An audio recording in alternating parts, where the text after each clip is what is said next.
Rob, thank you very much. In a country well known for its lush greenery and the liveliness of nature, it's the River Liffey in downtown Dublin and the rejuvenation, they hope, of two programs that were on the downside last year at 3-9 at Aviva Stadium in downtown Dublin, the home of the Irish soccer team and the rugby union team as well. The Wildcat fans and the Cornhuskers literally are in Dublin getting ready for what they both believe can be a bounce-back season. College football is back. Nebraska and Northwestern together for a Big Ten opener. They jump right into it across the Atlantic today on a beautiful day for college football. 64 degrees, light winds. Last time they had an American football game here, it was rainy. There were 31 points. If Nebraska puts up only 17 or 14 today, Brock Heward, I think the new three, the offensive coordinator, the quarterback, and the head coach coming together, they're not going to be very happy. No, I don't think so. I think that sea of red right there that made its way across the ponds, excited as you and I are to watch that triumvirate, to watch Scott Frost, who for the first time is going to hand that play sheet over to somebody he had no background with. And that's what makes this marriage so compelling to me. Mark Whipple, 4 decades in the business, has called a lot of plays, but not under the watchful eye of Scott Frost and not with a newbie at quarterback in Casey Thompson. This guy at times last year was brilliant. 24 touchdown passes, led the Big 12. If he's protected and we can marry those two concepts of Whipple and Frost together, there's going to be more than 17 points, I assure you. Yeah, we have a front row seat for that wedding today. We will see exactly how they mesh. And Northwestern, best known maybe in the last 30 years for that surprise Rose Bowl team in 1995. Expectations across the country are low for them. What could bring them back to prominence? Well, what Pat Fitzgerald needs to do is stop that run game. Just as Chris Peterson said, a season ago, the Cornhuskers ran through them. 56 points, 427 rushing yards. And Pat knows they didn't play Northwestern defense a year ago. He's going to rely on his captain, Bryce Gallagher, right in the middle of it. And it's going to be a clash of that purple and that red on a beautiful green field. Hey, you ready for college football season? I'm more than ready. Let's do it. Today's Game Flow sponsored by Progressive, and what a week it has been for Northwestern and Nebraska. They heard it first, stay off the grass, lads, but the field is ready, and so are they after a trip to Trinity College in downtown Dublin. Some of the locals are like, what, bright colors, red, purple? I don't know what we're doing here. We're doing American football. Kickoff's next.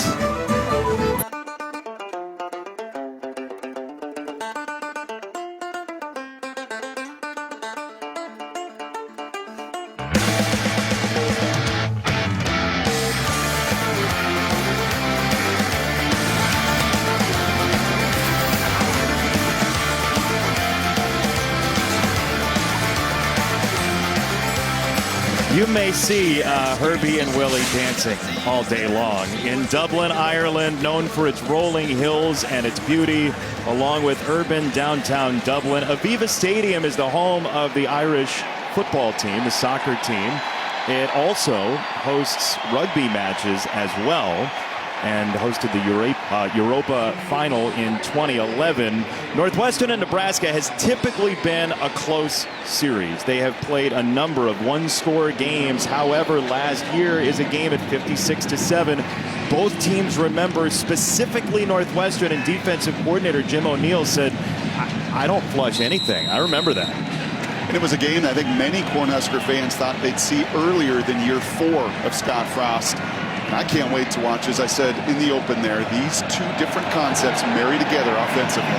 College football is off and running, and it's Trey Palmer on a fair catch. Nebraska gets the ball first, and Casey Thompson, the transfer from Texas, who has infused confidence into not only the quarterback room, but the entire locker room. Athletic arrogance. I love that term. That's a term that Scott used in talking about what he brings to the table. He knows he can play this game, and that confidence, they have felt it there during training camp, that confidence at that position that we can get the job done, and a very important message for, at times, a position that has made a lot of mistakes over the last 4 years. Casey's got to minimize those, but more importantly, make the big play when it's there. Adrian Martinez has gone to Kansas State. Nebraska feels like they have their best running back room as well, but this is a pass to the LSU transfer, Trey Palmer, and Mark Whipple told us he wants to get the ball to Trey Palmer. Well, he said he's a bigger, stronger, faster Jordan Addison, who's now at USC, was at Pitt, as you see the tempo here from Nebraska right away. And just like he did with Addison at Pitt, you're going to see Palmer all over the field this afternoon. We were both shocked by that. Jordan Addison's pretty darn good. Thompson to throw again down the middle and incomplete. It was on the hands of Palmer, and it's 3rd and 1 coming up for Nebraska. That's just simply not looking the ball in, right? I love that. First 2 plays, get your best, most dynamic player of the ball early. Bubble screen got 9 that time. Trey just didn't look it in before he wanted to get the first down. 3rd down and 1. The tailback is Anthony Grant, the JUCO transfer. He's hit, but he crawls forward for a first down for Nebraska. Wow.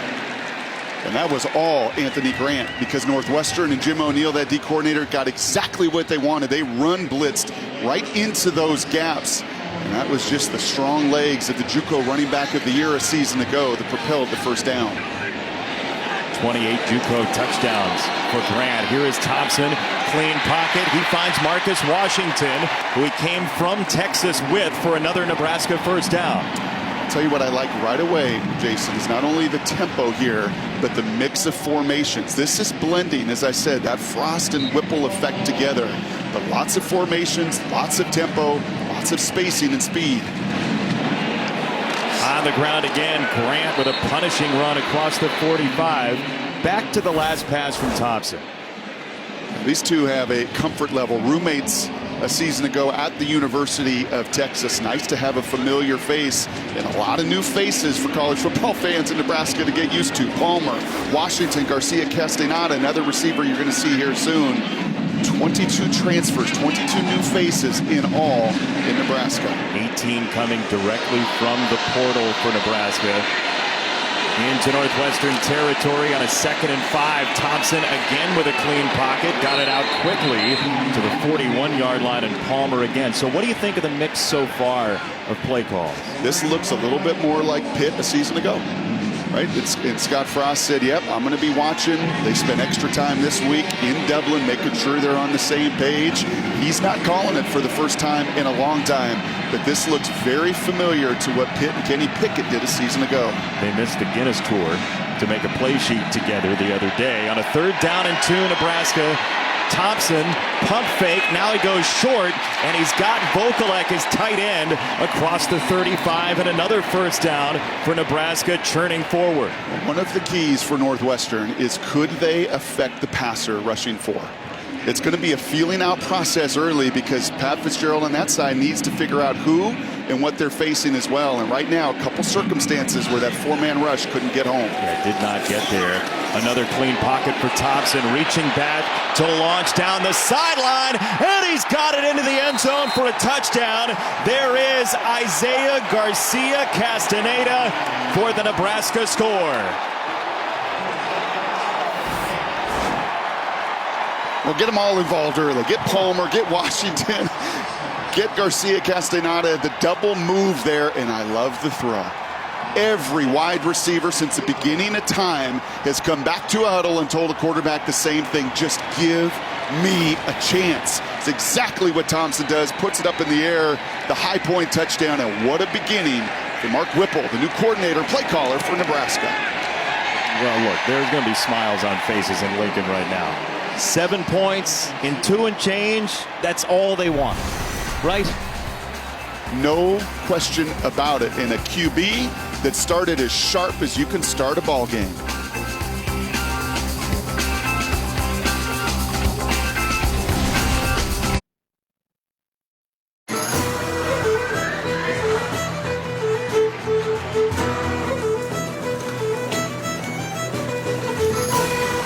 Great writers, great poets from Dublin, Trinity College, and the Book of Kells. You can see all of them in all the leather-bound books. Nebraska has an entire country that's its own right now, and a 7-0 lead over Northwestern on a crisp opening drive. Yeah, great to see Garcia Castaneda there for Nebraska. Another transfer New Mexico State go and just make a terrific play. As was Thompson, terrific on that whole drive.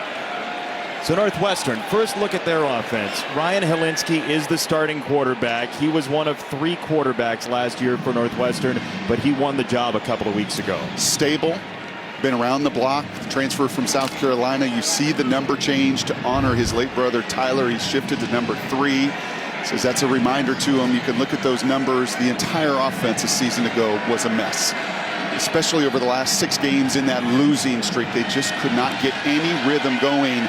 They want to match what Nebraska just did. They want to play at a crisp tempo today, multiple formations, and Helinski the man to start it out. 14 points or fewer in each of those 6 losses to end the year last year. They open with Evan Hull as the tailback, and this first play does go to Hull, the former wrestler from the state of Minnesota, who got about a yard on the tackle from Miles Farmer. Nice job there by the safety Farmer coming down. A heavy formation there from Northwestern. You will see them mix personnel, mix formations. They have to. They don't have the speed, the dynamic people on the perimeter. So lots of formations, and that time the safety sneaking in for the tackle. We see Hull splitting out wide. You'll see a number of multi-back sets as Helinski goes play action on his first throw of 2022. It's high, but it's caught by Malik Washington for a Northwestern first down. Second leading receiver a season ago. A beautiful job of body control. That throw, you want a little bit more to the perimeter if you're Helinski, but he's the guy that he trusts. He's the one with background continuity in this system, and that makes your quarterback look good, and all QBs like that. Well, you always look good. Not really. We'll check that throughout the season. First down for Helinski and Northwestern on their opening drive here in Dublin. We'll check with me here based on that front and the number count. 3 to snap it. He does. It is Hull once again dancing down the middle of the formation. And second down coming up. Caleb Tanner, the edge rusher, with the tackle, and what a story he has been. 2 in white for the Nebraska Cornhuskers, really growing into captaincy here.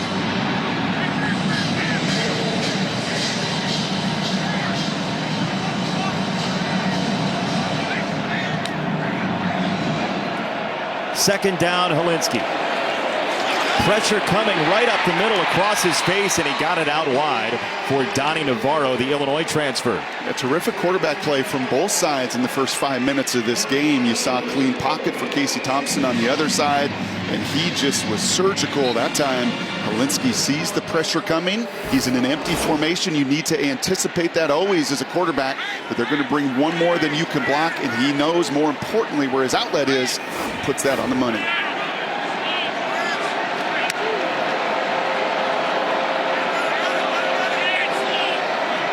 30,000 plus at Aviva Stadium, and Hull again having to dodge a tackler in the backfield. It'll be second down and long as Hutmaker was in there first. And that does not look like a lot, a couple yards, but those plays are the plays they just could not get going a season ago. But Hull did have 1,000 yards rushing. He was the bright spot on that offense, but just mixing enough of that run to keep that defense honest, to set up the play action pass, to slow down some of the rush. And Evan Hull has continued to build that body up. He is a strong, powerful guy. And a couple yards sets the table for the rest of this possession. He's the guy who took over with the injury to Cam Porter last year, the ACL injury, as our first marker of this season comes in. And we'll see who it's against. Looks like Northwestern on a false start. False start. Offense. Number 68. 5-yard penalty. Second down. That's the junior from the state of Michigan, Josh Preeb, with our first penalty of the year. And 4 of those starters return on an offensive line. You'll see the left guard right here. Lots of continuity. Just getting an early start there. Some of the issues at times, right when you've had different voices at quarterback. There's a quarterback battle there at Northwestern. You could see Preeb raise his hands up. He's just ready, like the rest of the guys up front, go hit somebody. Yeah, he wants to get in somebody's face. Pat Fitzgerald described it as the 6-foot war.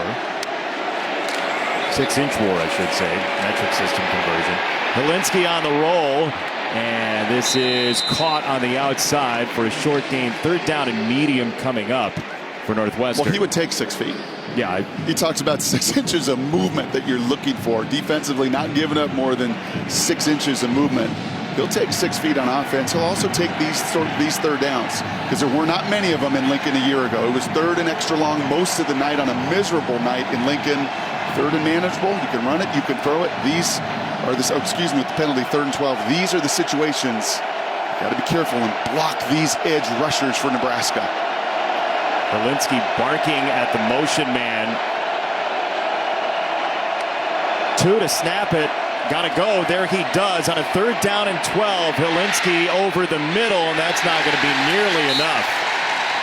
Luke Reimer, the junior out of Lincoln, with the stop of Bryce Kurtz, and it's 4th down. And there's where that false start got me, and unfortunately got this offense, because they can't afford those, Jason. This is going to be an offense that has to operate by inches, truly.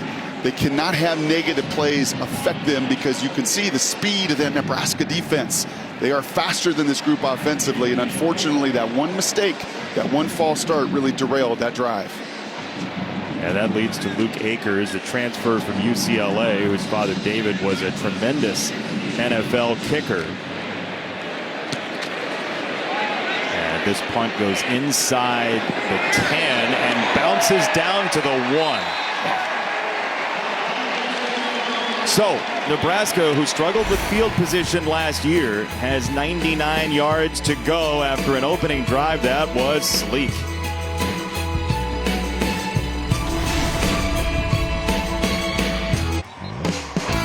Fox College Football is sponsored by Geico. Switch today and see all the ways you could save. And by Cerveza Dos Equis. Get a dose. Please drink responsibly. Great week for Nebraska and Northwestern. The Wildcats are actually going to stay. They have an off week. They're coming back home on Monday. Nebraska plays next week, and they're getting the whole look at Aviva Stadium on this drive. Yeah, both head coaches also very clear that they've loved this trip. They spent so much time in the offseason making sure sleep and travel was all peak performance to kick. Both sides felt like their guys were ready to go. Scott Frost was worried, as every coach is, and making sure 110 people are everywhere they need to be. First down from the shadow of the goalpost, and Jaquez Yant, the sophomore, who had a big game against Northwestern last year, gets 2 yards. He is the big back. You're going to see multiple running backs, just like receivers for Nebraska. But you'll see Grant, you'll see Yant, you'll see Ramir Johnson, number 14, all over the field. He's the big body guy that, you're right, did some serious damage a season ago against these Wildcats. 13 carries, a $127. The whole running game was great that day. Thompson wants to throw from the B in Nebraska, and he whistles it out of bounds for just his 2nd incompletion, and it's 3rd and 8. And that's smart. If you can't see it, especially with that kind of real estate, you see the lineman there giving him knuckles afterwards. Throw the ball away. Don't need to scramble around. Don't need to be a hero. Make the plays when they're available. And for the first time, Northwestern has an available 3rd down where they may get after the quarterback Thompson here. Let's see, that's Bryce Gallagher coming up toward the line, and they will run. Nebraska does run it with Yant, so they don't decide to uncork a deep ball at all during the drive, and they play for the tie essentially in field position. And I think that's usually why punters are put on the defensive side of the depth chart, because that was all Luke Akers. I mean, he set up that entire possession. That was a game-changing, field position-changing punt from the transfer. And you can see Mark Whipple and Thompson having a conversation. They will have plenty of those. Coordinator down on the field. I think probably talking about that 2nd down read, to be honest with you, more than the 1st and 3rd down run. But that was a huge punt from Akers, and let's see if the transfer from Montana can match it. The FCS Punter of the Year, Brian Buschini. From Montana to Dublin. He drives the ball high in the air, and he creates a fair catch at least. And Northwestern will start just barely in its territory. St. Patrick's Cathedral in Dublin, Ireland. Some beautiful old architecture across the pond. Do you have a free outcome that you want to give them for one of their free outcomes in the game today? Well, I thought I heard Leinart say 17 for Nebraska, and Coach Pete said about half that, about 9, because I think first games, you got to figure things out. There is a lot to work out, and I'd be careful ever making any strong bet in the opener. Here's Cam Porter in his return from injury, and he gets absolutely belted by a pair of Huskers. Reimer was in there, and Colton Feast as well. Wow, that was a good little shot. And there you see the former walk-on 82. Anytime a D tackle's wearing 82, you know their journey has been a little bit different. And for Feast, he was about 50 pounds lighter when he came and walked onto this program, but has built himself up and a tremendous job of getting off the block. I'm sure he's never heard anything about the last name Feast, growing 50 pounds. A guy who his only scholarship offer before he came to Nebraska was at Wayne State. He's made a major career for himself. Second down for Northwestern, and Porter again with a little daylight, but Nebraska is swarming defensively. Quentin Newsom, the corner, came up and finished the deal. He is, but I'll tell you what, much like the running back on the other side that we saw churning those legs, Anthony Grant, there you see 200-plus pounds running through that initial tackle there. And that's Nick Heinrich, the captain of that Nebraska defense. It's pad level, it's driving those legs. And that's breaking 2 tackles to get a hard 3 yards. We'll talk about it through the course of the season, but there's a new definition for crown of the helmet as well. As it's 3rd down and 6 Northwestern. Helinski to throw over the middle, and a big hit, but a first down. Donnie Navarro accepting the contact and moving the sticks. Wow. And more than willing to accept it, running that deep over, a little zone coverage there, and a terrific throw on 3rd down by Helinski there to feather it right over the linebacker's outstretched hands. Has enough that Navarro can at least protect himself, and that is a perfectly clean hit. That is beautiful football in week 0. And for the Illinois transfer, maybe not the way he wanted to start it, taking a lick like that, but showing his teammates he's got some toughness. 52 catches at Illinois, as here is Andrew Clare out of the backfield, the 3rd running back we've seen, and what a nice move, gets him down the sideline and inside the 30. Once again, I think coach's greatest fear in season openers are missed tackles. Right, you try to protect your guys, physical in camp, but there is nothing like the speed and energy of game day. And right there, Clare does what Cam Porter did, what Anthony Grant has done, running through some arm tackles. You got to bring it all in the season opener. Clare is selected as a captain as a transfer from Bowling Green.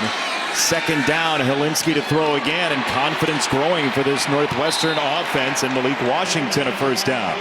And to feel that tempo that you felt from Nebraska on that opening drive. Both offensive coordinators believe in tempo, get that defense on their heels, and Helinski facilitating very well. Mike Bajaki, the offensive coordinator for Northwestern, said we live in tempo, we want to live in tempo, and they have when they've been cooking here in the first quarter. Inside the red zone, it is Washington again, and that's absolutely blown up. My goodness, what a play by Kolarvik, who missed the tackle a moment ago. The converted linebacker, the transfer from Northern Iowa, couldn't find a home with Reimer and Henrich in the middle. They move him out to nickel. He's been in a competition there with Gifford as well. And he's showing off his linebacker skills right there. You don't get a body on him first, he's going to run through the block and finish the tackle. 2nd down for Porter. That goes nowhere. And now we'll see what Nebraska does defensively on a 3rd down and long. The last 3rd down, they decided to play a little zone. They just rushed 4 and didn't really collapse the pocket around Helinski. 3rd and 10 here. Maybe an opportunity for Shenander defensively. Nope, looks like they're going to play zone again. O'Shawn Mathis standing up. And this is a run for Northwestern and Porter. And it's a short gain of about 2. Colton Feast again was there, and Northwestern will settle for the field goal. That felt like a settling call. Running into the short side of the field against a group that can run sideline to sideline. 3rd and 10. I understand protecting the football, but that felt like a call, especially as good as Helinski has been here to start, to see the field, that you're just settling for this field goal attempt. They will try to take the points with Jack Olson, the junior from the Chicago suburbs. 35 yards away. And he does slide it on through. Northwestern's on the board on its 2nd drive. Pat Fitzgerald will take it. 7-3 the Huskers. The band was playing Livin' on a Prayer during the last break. We'll see if we can mix in some U2. It's 7-3, Huskers. Fox College Football is sponsored by Pacific Life. More than 150 years strong, protect what matters most. So the Irish national soccer team, last time I was there, 2016, Boston College, Georgia Tech, it was Robbie Keane's final match, one of the great heroes of Irish soccer, and the scene was outstanding.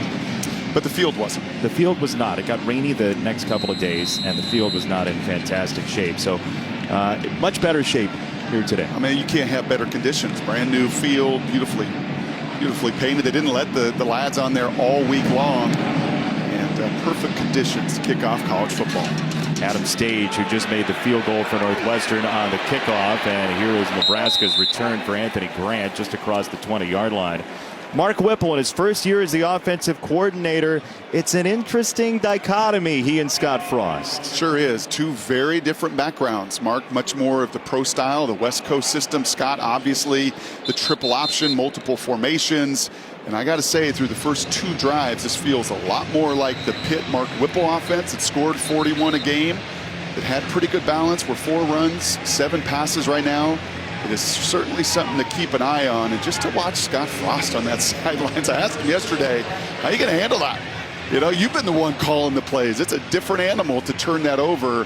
But he did feel like it gives him an opportunity to see more of the game. And maybe that will be important in one-possession games in second halves. Time management, clock management. You see that he's not holding a play card, notably, as Anthony Grant on the run. And that was the one thing Scott Frost said specifically, is that sometimes you can get your head buried in that call sheet, and he doesn't even have one today. No, and I think that's important. I think that's showing Mark Whipple, hey, this is you, and I trust you. And I don't think he loves seeing a 1-yard inside zone run on first down, though. 2nd and 9. It's Grant again, finding the crease up the middle, and he's just short of the line to gain. It'll be 3rd and 1. And you will see that.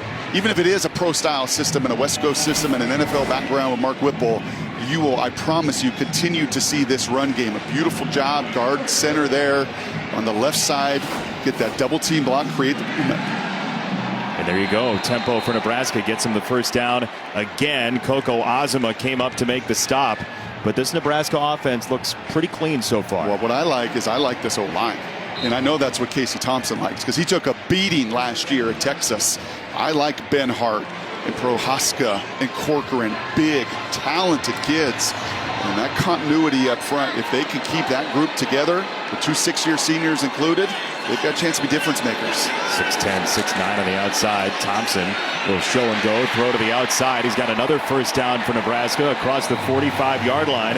And this time it's Alante Brown, the sophomore from Chicago. Put the tape on a season ago of Thompson at Texas in a clean pocket. He was devastating. His numbers were off the chart. Is when he got hit and he hurt that thumb, things changed. Clean pocket so far for Whipple and a very efficient Thompson. He's been described as confident to a fault, but there's every reason for confidence so far for Casey Thompson. This time Northwestern gets there, and the long ball anyway was on the hands of Palmer, but Cam Mitchell was there to snuff it out. I think this is the first time we're seeing some green on this red and white uniform. A little bit of heat there. Finally, they get to and hit the quarterback, but it didn't affect the throw. He puts this one right on the money. It's just a better play by Mitchell to rip that ball away from Palmer. Mitchell showing you, yeah, I know Palmer can run. I know he's got world-class speed from LSU, but in his hip pocket goes and knocks it away at the high point. All Big Ten player last year, Mitchell. Now Thompson reloads and goes to the outside again. And he's got a nice completion across the 40 to Anthony Grant, the running back, and a 16-yard hit. This ball is coming out. Yeah, it is. If you're wondering how much did Casey Thompson grasp a new system, transfer, he had spring ball, you can often tell that by how quickly the ball comes out in the decision-making right now. Crisp. Grant again. What do you like most? What's the headline for Casey Thompson in this first quarter? He is just an effective, accurate quarterback when he can set his feet. And most are, but I put the tape on last year, and you saw him in the Alamo Bowl a couple years ago. When he can set his feet, he's a difference maker. No mistakes either for Nebraska here in the first quarter. Hey, you know what? You ask for Bono, you get Bono. I like it here at Fox. It's nice. 7-3 from Dublin.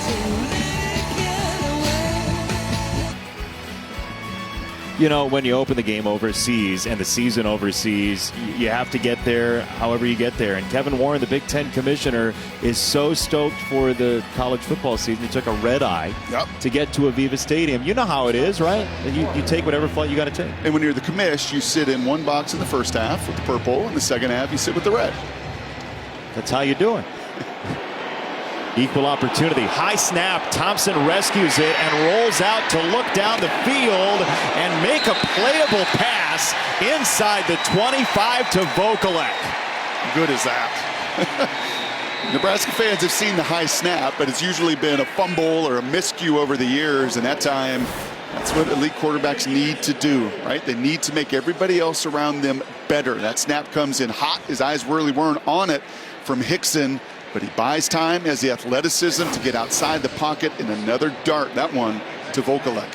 Now A.J. Hampton, the all Big Ten honorable mention cornerback, is coming off the field, and that's not a place Northwestern can afford to test its depth early. Not at all.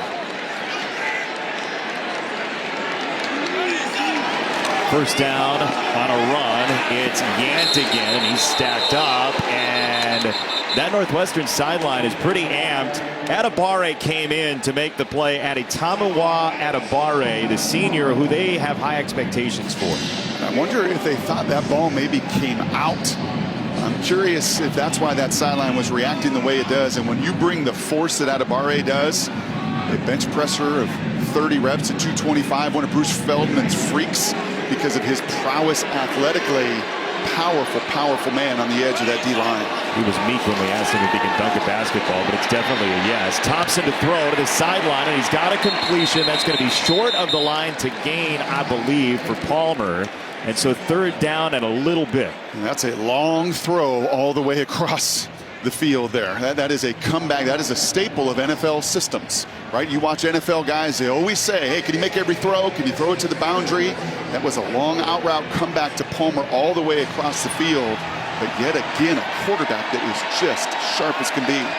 In an opener here, 9 for 12 so far. They will throw it, and he does get it over the middle inside the 5 for a first down again. And man, Mark Whipple wasn't kidding. They are targeting Trey Palmer. Well, it's the one thing that he learned from Mike Holmgren in his years in Cleveland. And Mike said to him very clearly, if you've got a difference maker, you got to chart how many times you're getting in the ball, how many different ways can you put it in his hands. And that time he sticks it right on the 3, another third down conversion. Now Grant looking for the end zone. He leans to about the 2. Adibare again with the stop, and it's second and goal.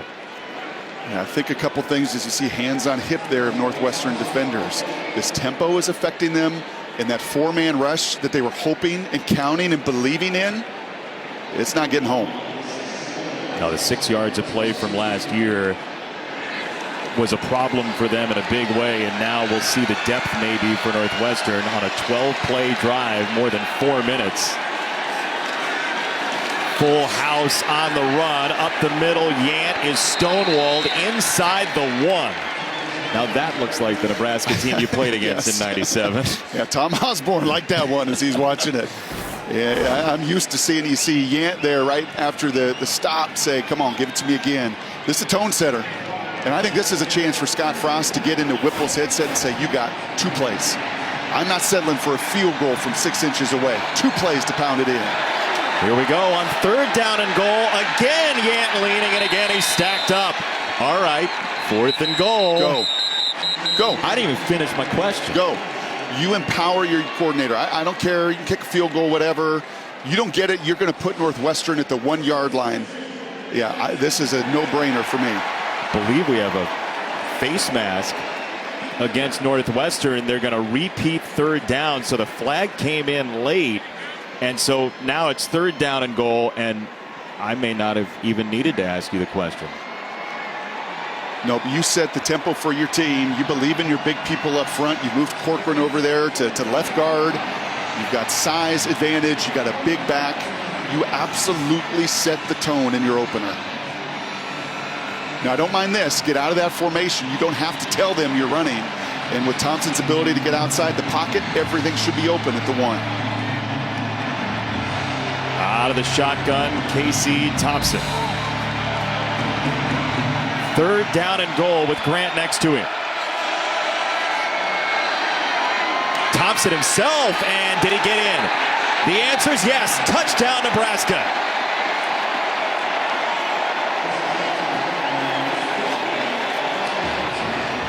Well, he had a big smile on his face in the tunnel before the game during warm-ups, and Casey Thompson, who had 3 5-touchdown games last year, has a couple now. And that might have been the first Scott Frost play that we have seen in a quarter and a half. Right, you're used to Adrian Martinez over 4 years doing a lot of this, running the football. That ball clearly crosses the threshold, the first part of that goal line. That is a touchdown for the first time. Maybe Scott got into Mark's ear. You go for it.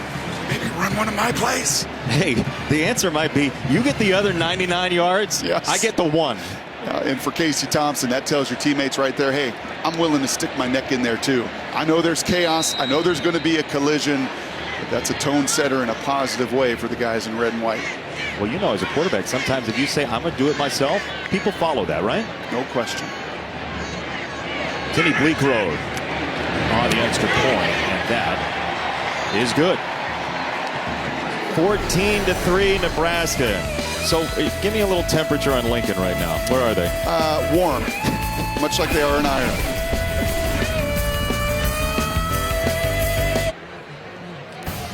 Fox College Football is sponsored by AT&T 5G. Fast, reliable, secure. The rail yard, very secure right now in Lincoln. This is the scene right now in Lincoln, Nebraska. It's not a home game, but it feels like one there.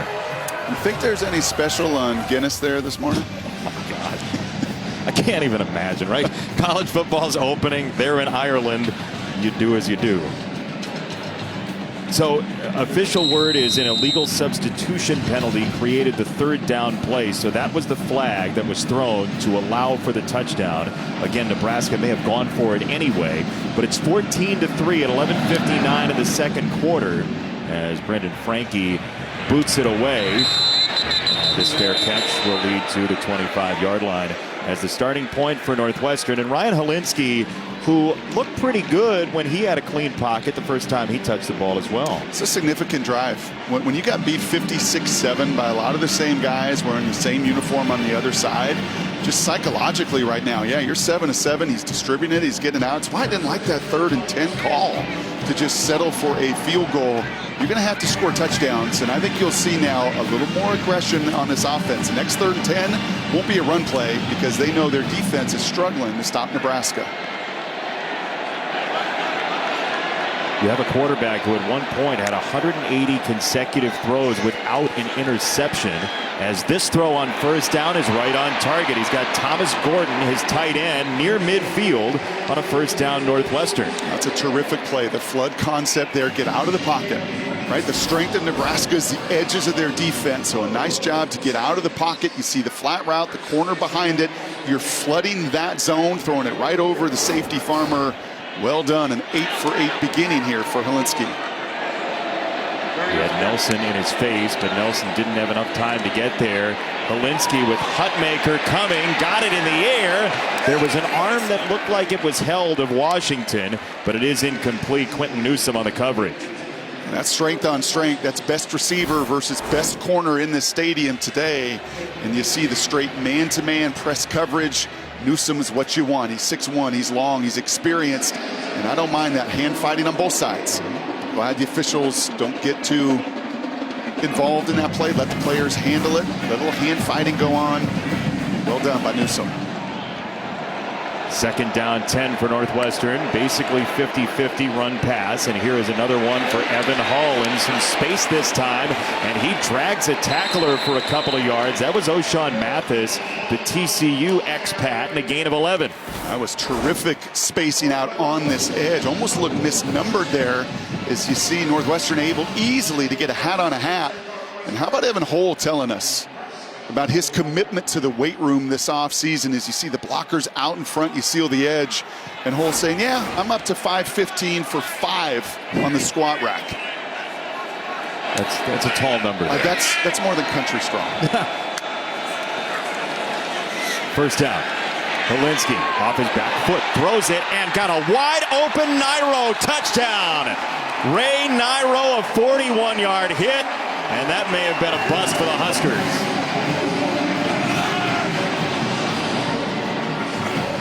Yeah, once again, it has been this play action that has been good. It's affected those linebackers.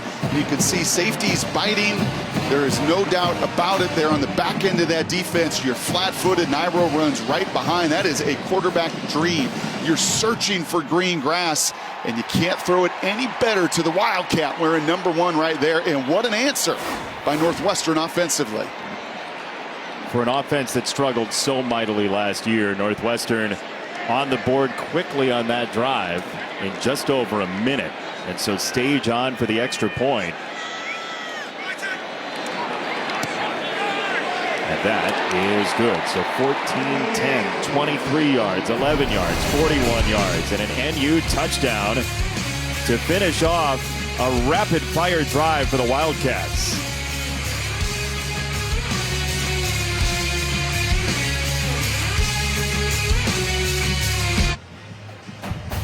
Fox College Football is sponsored by Google Pixel. Helinski to Nairo, back to the touchdown, Brock. Yeah, miscommunication there. Pat Fitzgerald loves what he sees, a big play offensively, but you got a couple new faces here. These two are making their first real appearances at the safety position for Nebraska. That's Buford, the transfer Brown, and there's just miscommunication. And you see right away there, Buford is pointing. He believes that Brown, that was on the hash mark, was going to carry that route in zone coverage. But miscommunication there, that is a no-no. When you're on the back end of that defense as a safety, no one can be deeper than you. And that was a gift for Helinski and Northwestern. Stage the kick, and nice coverage by Northwestern. Palmer on the return to the 17-yard line. Casey Thompson, so far, how would you describe it? I'd describe both these quarterbacks as nearly flawless in the first quarter and a half. Just look how quickly the ball is out of his hands. I mean, that ball is out in less than 2 seconds. That is a lineman's dream. That's receivers getting open. That's primary receivers getting open.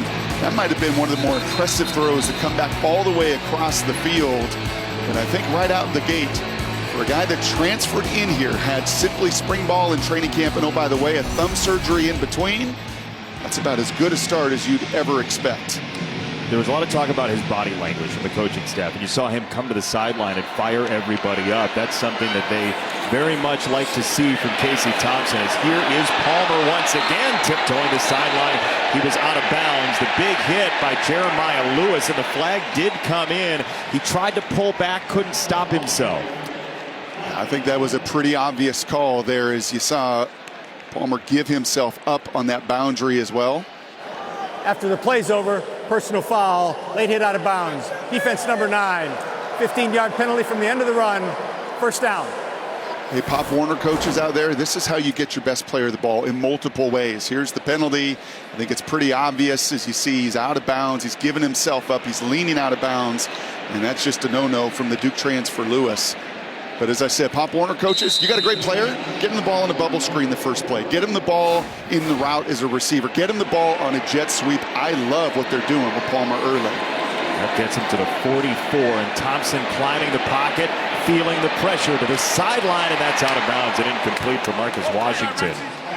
Casey Thompson, in that Alamo Bowl you're talking about a couple years ago, didn't feel a whole lot of these hits. Well, in Texas a season ago, he did. That's right. He took a lot of shots. And Casey's not the biggest cat. They list him at 6 foot, 195 pounds. Keeping that jersey white is a priority, not only this afternoon, but over the course of a long season in the Big Ten. That was the big difference in his Texas tenure, was the protection. If this ball's low and is incomplete, so he says that's my bad, and really his first bad. And I think that's a byproduct of that last play, pulling his pants up. Right? It's just getting knocked down and getting out of rhythm because he was in complete control. That's a pretty significant miss to make a much more difficult 3rd and 10. How do you recalibrate? protection. Third down. Thompson, quick release over the middle, got it right there to the 35-yard line. It's Vokalek again. And that is not what he was known for a season ago. He played kind of a backup role to Allen, the leading receiver on this Nebraska team. But Vokalek is showing you here through the first quarter and a half, hey, I can be a pass-catching NFL-esque tight end as well. A captain on that offense, 6'7", going down the seam and showing the body control on a throw just behind him, the athleticism to make a huge third down conversion. Thompson again, pressure coming this time. And to the outside he goes. He's got another connection. Garcia Castaneda inside the 15-yard line. The ball came out. Northwestern is on it. Let's see what the officials say. It is Northwestern football. Grayson Metz was on the ball, the linebacker from the Chicago suburbs with the recovery. And the Wildcats take it away from Garcia Castaneda. Ooh, that's going to be close. And that is the kind of effort that Jim O'Neill knows his group has to have. Guys flying to the football, multiple tacklers. Metz is ripping it away. I think you've got to take another look and see if Garcia Castaneda's knee was down as that ball's ripped away from Metz. Call on the field is fumble and recovery.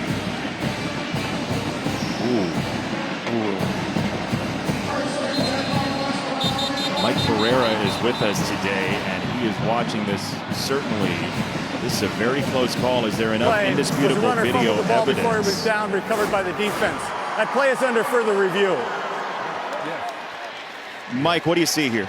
Well, I think we're looking at the right knee. I think it looks like the shot from behind. It looks like it might be the down before that ball's ripped out. So the knee goes down. If you piece the two together, it looks to me like that it does get ripped out after that right knee is on the ground. Even though this was ruled on the field as a fumble, I think there's enough to actually put him down. I think you saw Pat Fitzgerald's face as he looked at the big board and he took a look at it. He kind of gave you the same grimace. That right knee, it's blocked in that view, right? That's why Mike Pereira says as you piece those views together, that right knee is blocked there by Metz. Mike, for people at home, what are the officials looking at to signal when the ball is officially loose?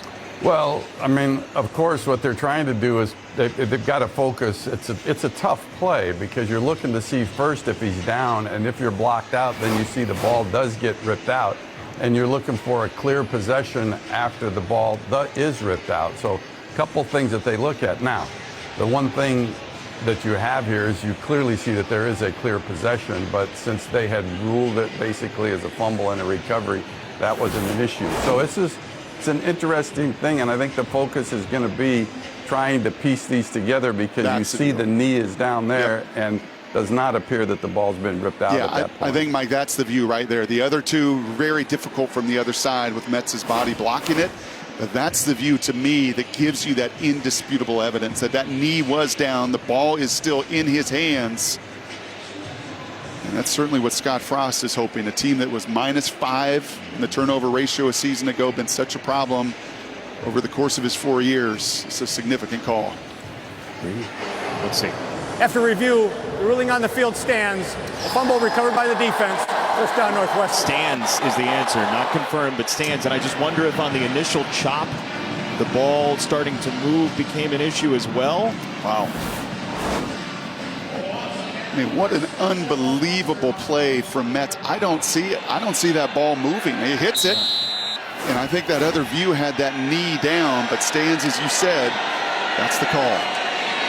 So Northwestern from around the 10 on a run for Hull, getting 1 yard, and Reimer once again in there with those linebackers causing havoc. 2nd and 9. But kudos to Metz either way. A terrific job, full speed, first-time starter for Northwestern with an enormous tackle, cause fumble, recovered fumble to set up this drive. He showed up as a preferred walk-on and built his way into a starter at the linebacker spot for Northwestern, which has been well known for linebackers, including Patty Fisher, as Hull sidesteps one, dodges another, and finds his way into greenery across the 25 for a 15-yard run and a beauty. Now, once again, that is that weight room work. Cole knew coming off of a season with 1,000 yards and taking a beating, he'd have to commit to that weight room. Incredible quickness right there to make Garrett Nelson miss, and then the contact balance and strength and power that comes from all those squats in the weight room.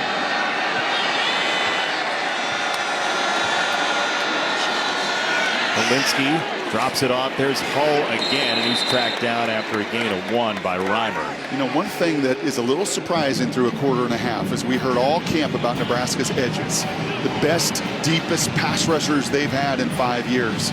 Credit to Northwestern here. Mike Jakian on the other side knows that, the coordinator. And he is moving the pocket.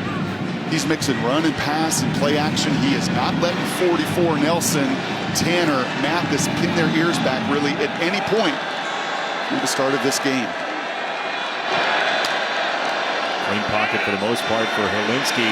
He was worried about that screen game on the other side. Shenander was, and here is Hull into space again. Evan Hull across midfield. That was a point of emphasis for the Nebraska defense. The screen game for Northwestern for 24. That is another way that you make those ends and those edge players just think, what's coming at me? Is it the inside run? Is it play action? Is it movement? Is it sprint out, or is it screen here? And terrific timing. That is all timing by those big hogs up front. 4 returning starters. They time it perfectly. Helinski runs it in rhythm, and a big play. Helinski again. This is a tip ball and incomplete. Why was the timing so good on that screen? Because those linemen cannot get out too quickly or too late. Right? If they get out too quickly, it just doesn't set up with the continuity of the running back. There really is almost a mesh concept to that timing. And QBs who play a lot, they feel it. Right? Tom Brady's the best in the world at it. He feels that rush, dumps it right over him. And you got to trust running back and linemen to be in connection there on that screen. Do we call him our colleague, Tom Brady, now? Close. Not yet. Second down, Cam Porter stood up and driven back. How about Buford coming up in the safety spot? Well, that's one way to settle an edge down. We've seen this a couple different times. First play of the game, it was Farmer that came up at strong safety as the unblocked defender. Right, those big guys, they count the numbers, they take care of the linebackers and the ends. But when you get edge support from a safety, they're often unblocked up there and sets up a 3rd and 12. Now keep an eye on this guy right here. Great matchup, strength on strength. 44 Nelson against Skoronski. The all Big Ten left tackle. They brought help for him, and Helinski does get it away, and there's not a whole lot going on there. Jacob Gill is stonewalled by Gifford. Yeah, once again, it was a false start on a drive that just set you back. It was an incompletion on first down that gets you behind the chains. Northwestern can stay ahead of the chains. You saw it on that touchdown drive and even field goal drive. A beautiful job by Gifford right there. That is how you strike in today's football, college and pro level. Keep your head up, keep your eyes up, and you can still deliver a heck of a blow to the body. Isaac Gifford, whose brother Luke is a former Nebraska captain and linebacker. Akers to punt. Martin back, and a fair catch inside the 10-yard line. Akers fired up. Should be. We got electric punters in this opener. Fox College football, 360, Dublin, Ireland, a beautiful city to walk around and just take in.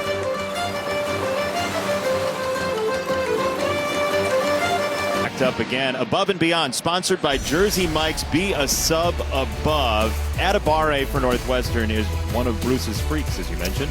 Well, you see, he doesn't have the length that Aiden Hutchinson does, but boy, does he have his power and explosion. A 37.5-inch vert at 280. First down run for Nebraska again with tough field position. I don't know the last time that you had 2 roommates talk to you before a game and they both said the reason they're good roommates together is they both appreciate the recovery process for their body, and that's Adibare and Hull. What a weird thing to have in a roommate that you enjoy. It's a developmental program, and they know about rest and recovery.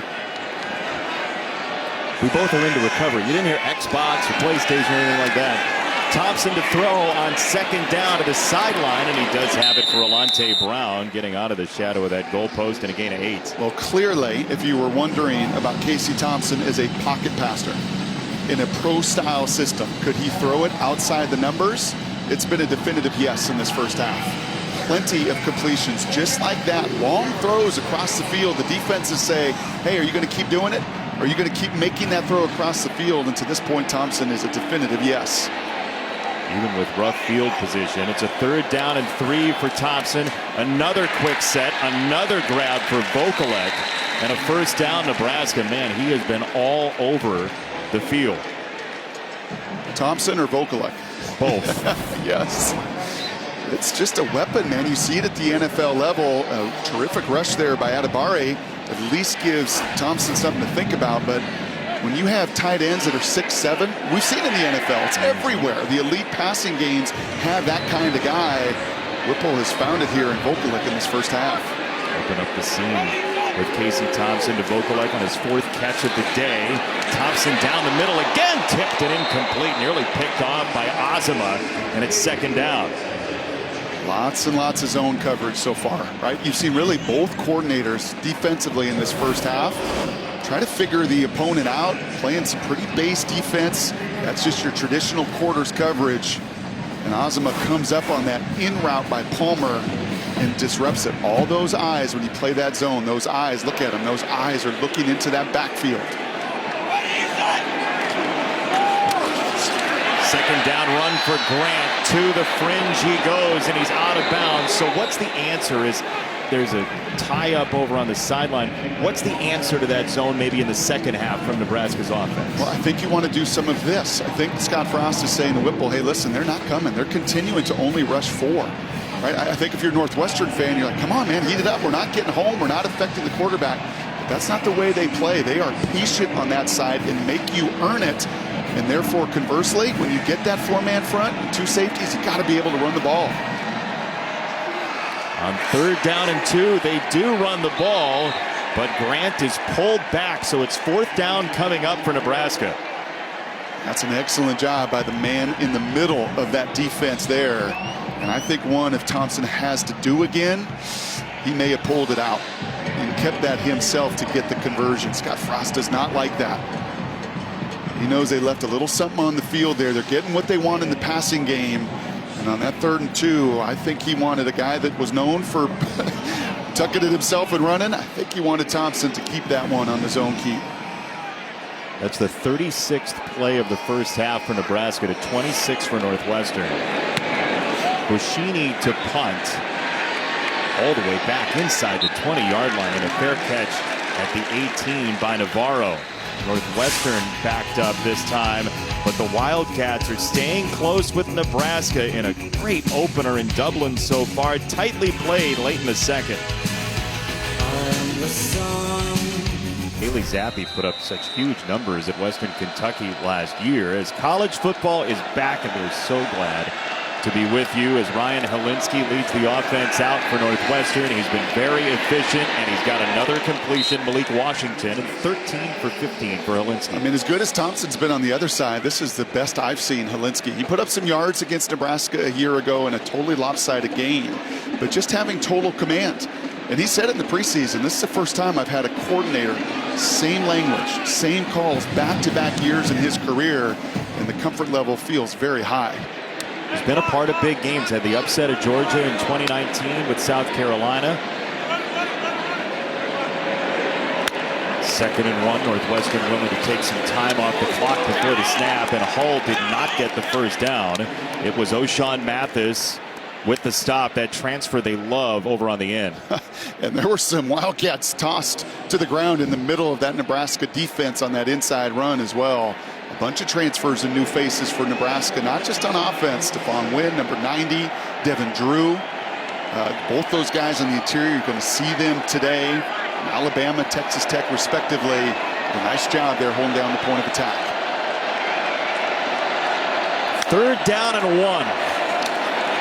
Hull puts his head down and drives the legs for a Northwestern 1st down. Well, there's your 6-inch war that you were referring to open the game that Pat Fitzgerald, you and I both loved. But last year, there was not even a war between these two. They were so overwhelmed. So that's just a want-to. That's a 3rd and 1, and can you get enough surge from your big guys up front? And they did.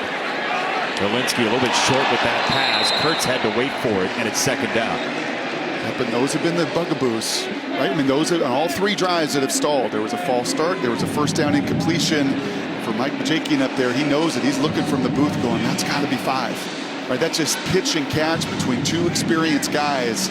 The difference between 2nd and 10 and 2nd and 5 significant for this offense. 3 yards you can't not have.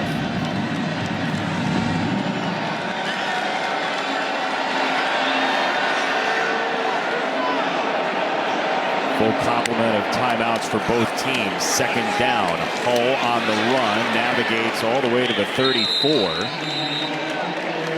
Because you see the difference. That's a check with me. He sees 2 deep safeties from Nebraska. They're daring him to run the ball. That's exactly what he checks to there in that run play. And instead of it being 1st down, you're 3rd and 4 because of that misfire on a simple pitch and catch on 1st down.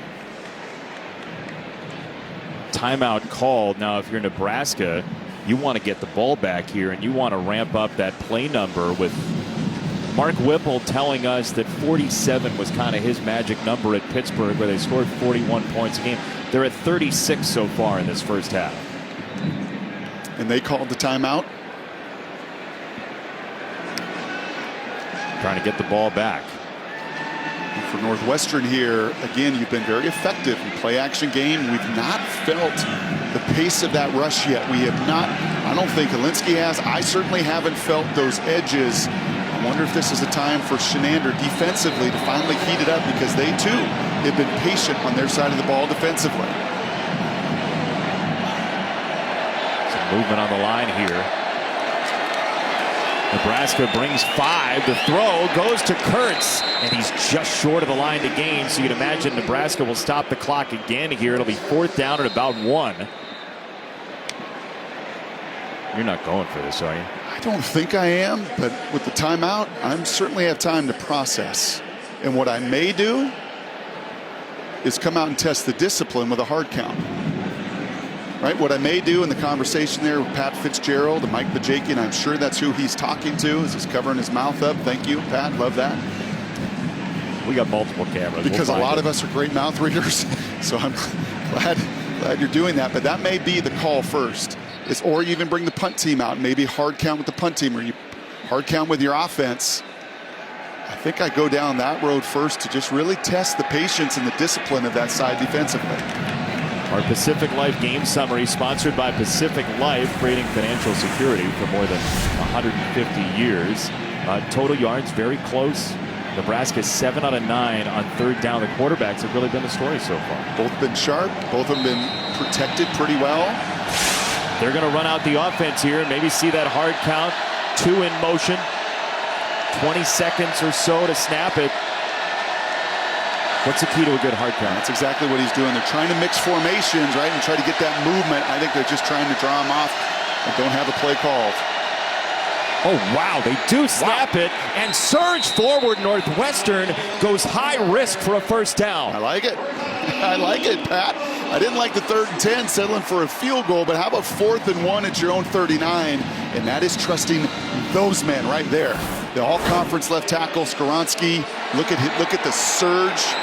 Veterans, seniors, 5th-year players. Yeah, that's trusting that big group up front who may have had a say that, hey, we can push these guys back for more than 6 inches. And if they had a say, they're going to have one in the future because they paid it off. 1st down, Hilinski giving ground and whistles it to the outside for Washington, who's out of bounds after a gain of about 5. How about that from Northwestern? Well, I think that's feeling the game as well. I think Coach Fitzgerald has seen a half of football and seeing that, man, that QB on the other side's pretty good. And the receiver's pretty good. And we're going to have to not just settle for field goals, but we're going to have to score some points. That's a veteran coach reacting to what his eyes are seeing. So far, Nebraska's only had the ball for about 12 and a half minutes. Northwestern has had it more of the 1st half. Helinski turns it outside, and it's Evan Hull out of the backfield with a dodge past Kolarvik, and it's a first down. That is where JoJo Doman was so good a season ago, that everything nickel back for Nebraska that made those tackles in the open field. We've seen Gifford, we've seen Lil Klarvik here, and this is just one of those teach tackling in the open field. You know, in the opener, it's going to be tested in that time advantage hole. Clock is stopped. $1:17 to go in the second quarter for Helinski, who last time he was in Ireland, he was here 10 years ago for his brothers to watch a game. Now he's playing on Irish soil, and he's got another connection. Anthony Tyus down the sideline, staying in bounds inside the 15, and Northwestern continues to push. That's the fourth running back that's involved, and Helinski's like, this game's fun. This feels like 7-on-7. I didn't even have a Cornhusker breathing on me. Look at the group up front and the amount of space in that pocket for him to dance around and to shuffle and slide. And ultimately for Tyus to beat the zone coverage, but tremendous protection. The ball gets tipped just a bit. It doesn't matter because Helinski right now is on fire. Mathis got a finger on that. And now first and goal with Porter, the tailback. Got to snap it. And now they're going to go Wildcat, but the play clock expired. They were late on the motion, Brock.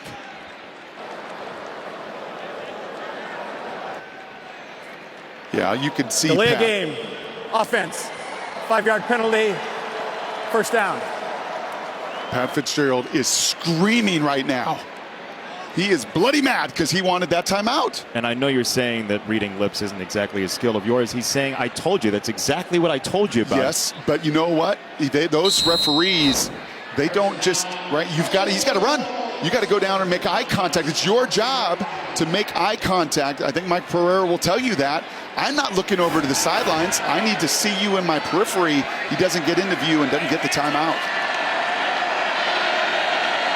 So they'll scrap that play. It's first down and goal from the 14 instead of the 9. Helinski, clean pocket again. That's Porter out of the backfield, back to the original line of scrimmage. It was down here in the red zone where the game was still competitive a year ago. A fumble down at the 1-yard line totally changed it. The outcome of it, all the momentum then went to Nebraska, which Fitzgerald knows why he was so adamant about that timeout and wanting to get it. Not settling for a field goal here. Scoring a touchdown before half would just be enormous for the Wildcats. See a pain on his face there. Second and goal. Helinski steps into it, and it is caught by Navarro at about the 6. So now Northwestern with 3 timeouts is going to go ahead and use one, it looks like.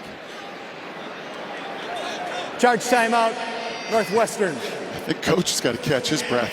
How'd you like to be the cable guy for his headset? Like, he's coming at you. What do you do? I think his pens flew out of his pocket. I think that he's totally disoriented, wanting that timeout. But as I said, just from experience of this, he's got to get into view. You just can't count on those officials hearing you. And now here comes a challenging play. How can you create a formation or a matchup to get an open receiver? Real quick, Mike Pereira, what do you have on what Brock's talking about with that timeout? Yeah, he's absolutely right. I mean, what you've got to do is the officials are focused on the ball when the ball's close to being snapped. They're certainly not going to be turning around looking backwards to the sidelines. So you do have the luxury, if you're a coach, to run down the sidelines, but when the officials are in the middle of the field like that, backing out, nothing can be done. He's got to call for it earlier. Thank you, Mike. Good job, Brock. Third down and goal, Northwestern from the 6. Helinski. End zone. Touchdown, Navarro at the end line, and the Wildcats take the lead.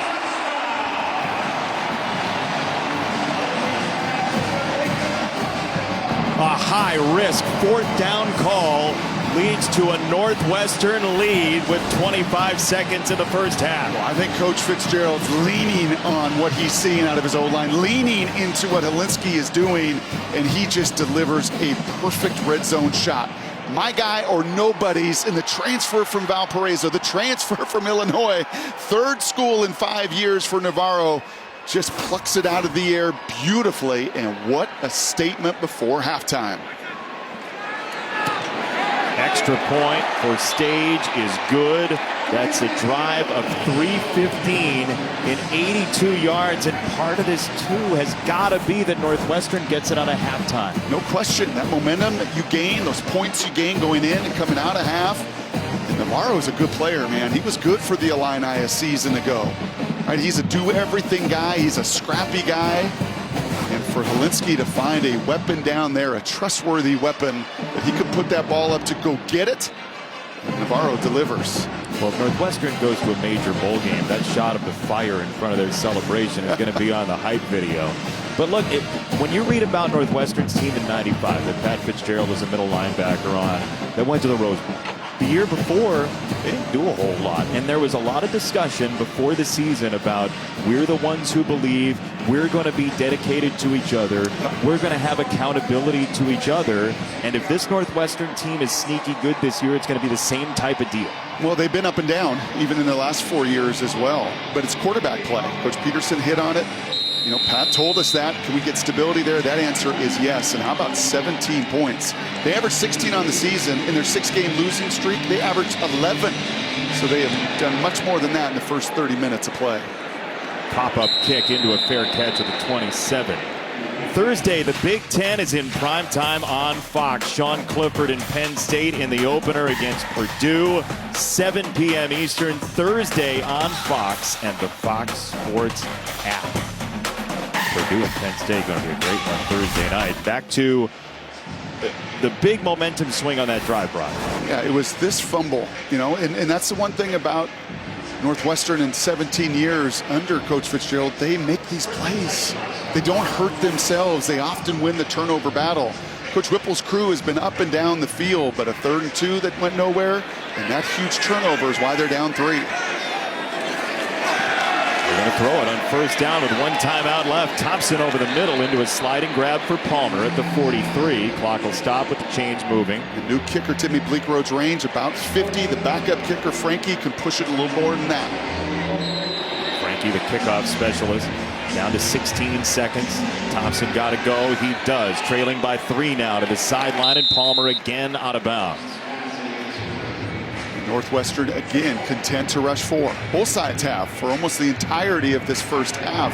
It's allowed these quarterbacks to find a very high completion percentage. The adjustments will be highly interesting at halftime for these coordinators. Palmer with his 6th grab, the transfer from LSU. Here's Thompson breaking it down, spinning to the outside, and he plays for 1 last down here with 5 seconds. And that's one, if you can, just get rid of it quicker. That you know as a quarterback, man, I got a timeout in my pocket here. But that sure took a lot of time. And as you said, unless this is a quick throw, more than likely this is going to be the final play of the half. You felt it right away. He did, and you'd love to see him just probably throw it right into get out of the pocket, avoid a grounding, just find a way to throw that away if you could, just a step quicker.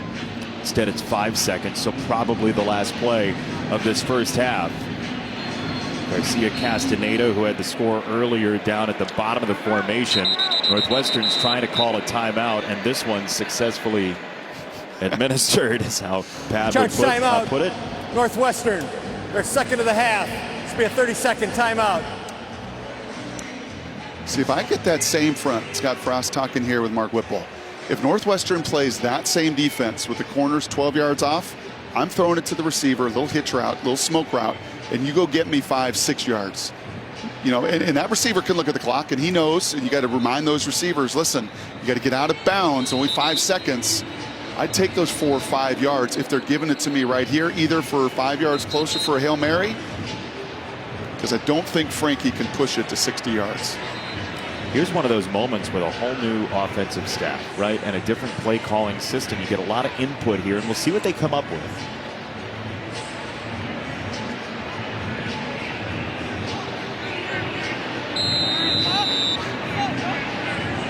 Ball nosing up to midfield.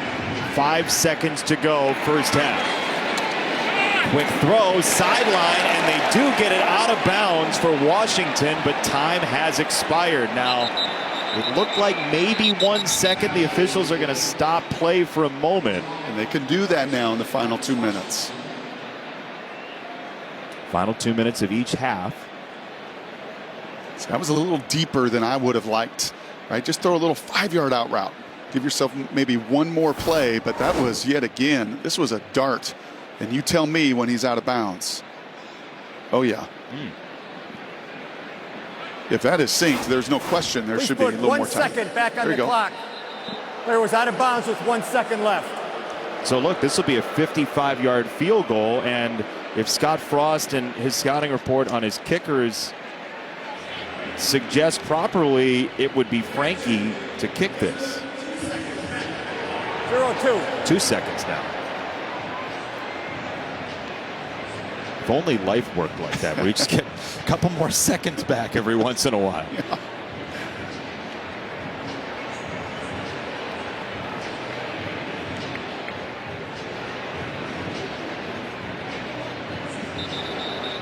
Timeout, Nebraska. Their third and final timeout of the half.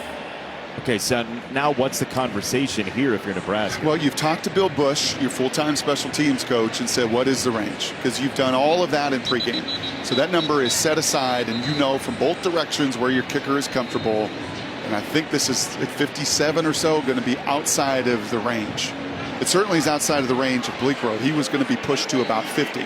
So once you have that answer, then it becomes your Hail Mary situation that you have worked on in camp. Well, nope. Check that. Here we go. They're going to call it 56. That's a difference. 57, he's good from 56. Yeah, 57 is a bridge too far. From the hash mark, Brendan Frankie. Kick is up. It is on the way, and it is no good. Northwestern holds the lead at halftime.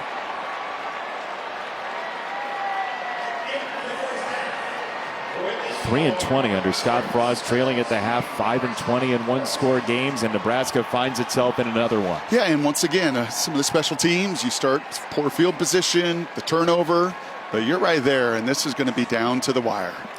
Rob Stone and the guys, and our halftime report. Matt Leinart, Chris Peterson, our State Farm halftime show. Rob, take it away. College football has returned. You see down right up by the curve there, it says look which direction you need to look to make sure exactly you know where the car is coming, right? When you're American and you go over across the pond, there are some differences, and it takes a little while to orient yourself, as it did for Northwestern and Nebraska in that first half. In a tightly played first half, 17-14, Northwestern the lead in our team comparison sponsored by Credible.com. The quarterbacks both have been sharp. I mean, just add those numbers up, 37-47, nearly 450, 3 touchdowns and a rushing touchdown. I mean, they have just been phenomenal. And I think maybe people are a little surprised with Casey Thompson. If you didn't pay attention a year ago to his time at Texas, he was awesome when protected. And early on, got tons of protection. There was the early deep touchdown pass. He's been mixing it, facilitating the ball out of his hand. 9 different Cornhuskers have caught a pass in that first half. And yeah, if you were wondering, is this going to be a Scott Frost or Mark Whipple system? I think pretty definitively it is a Mark Whipple system. They're going to throw it more than they're going to run it. And Thompson was terrific, but on the other side, Helinski matched him throw for throw. 20 for 23, 217, and 2 touchdowns. I mean, this is just the exact opposite of the final 6 games a year ago. It's confidence, it's playing in rhythm, and it's his O-line protecting him as well. Here we go, second half, and Northwestern has it first as Hull has the kickoff return. Evan Hull, who was dynamic in the first half, running the ball and catching the ball for Northwestern. 42 on the ground, 38 through the air for the Wildcats. Well, I'm going to be curious adjustments. It's a game of adjustments. Week 0, both teams got to feel each other out. I thought both coordinators defensively were very conservative, and allowed these quarterbacks to play clean, hardly get hit. And I will be curious if D coordinator Shenander on the Nebraska side says enough's enough. My 4 are not getting home. We've got to impact the pocket a little bit more. Helinski on the roll, and he overthrows the tight end Gordon. You think maybe that first half is such a feeling out process, both teams just went vanilla because of that? I think that's part of it. I think you also just fundamentally, defensively, want to get your guys alignment, assignment. You hear that all the time. Alignment and then assignment, and just don't give up big plays. I think maybe that big play, busted coverage, also played a role. And geesh, we have got to keep things in front of us. They show pressure in the middle here. And Helinski does have to throw around an oncoming Reimer, and Kurtz with the catch. It's third down. They will do that. They will insert a linebacker, drop an end. That's, again, a very good throw. Helinski 20 of 23. That included a drop and a throwaway. So he really only missed one throw. He missed the opener on the first down of this second half. But other than that, the guy has just been brilliant today. Again, second season with the same offensive coordinator for the first time in his collegiate career. He's got both Porter and Hall next to him. This is Hull out of the backfield. He waits for it. He gets to the sideline, and he's shoved out of bounds at the 34 by Gifford. That is a Northwestern first down. That's been one of the challenges defensively. Right? Ultimate team sport, but you got to make these one-on-one tackles. And this is a couple times. We saw it with Kolarvik early. Beautiful there by Hull to feel the nickelback Gifford coming at him. He stops his feet and then accelerates for the first down. And a thumbs up once again for Northwestern, moving the ball offensively. When you can't send the emoji, you do it in person. First down.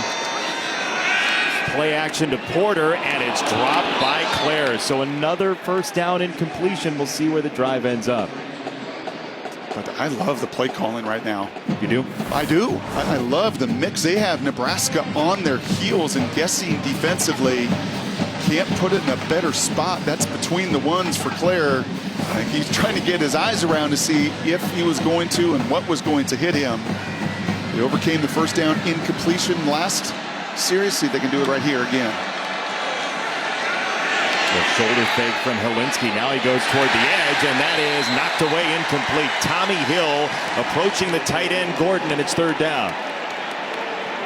That's a nice play by the Arizona State transfer.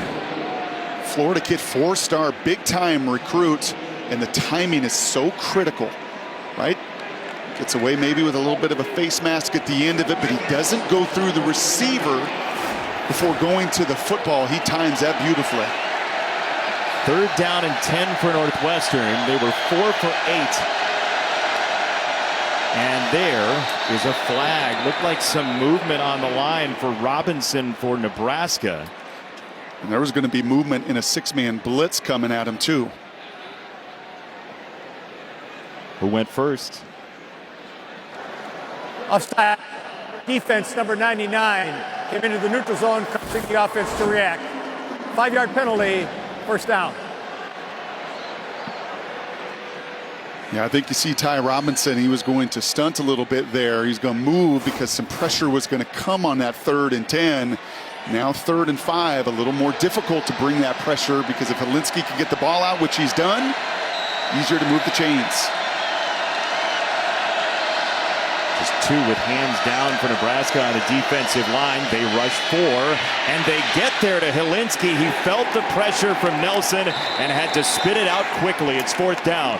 Yeah, and it was just enough, and that is good on good. That's 2 NFL guys. Garrett Nelson, 44, finally gets under Skoronski just enough. The all-conference left tackle, you'll see this matchup right here, and he gets under his pads just enough that Helinski can feel that. Still doesn't hit him. I mean, it's still massive strength by Skoronski to hold up, but just that little feel of the pocket finally impacted the 3rd down, lack of conversion. Where do you sense that as a quarterback? How do you feel that? Their breath. It's very close quarters. Palmer back to receive, and he fair catches once again inside the 15. You know, it's not college football season until you strike up the bands, right? Get a hat with a plume for you before the season's over. 17-14 Northwestern.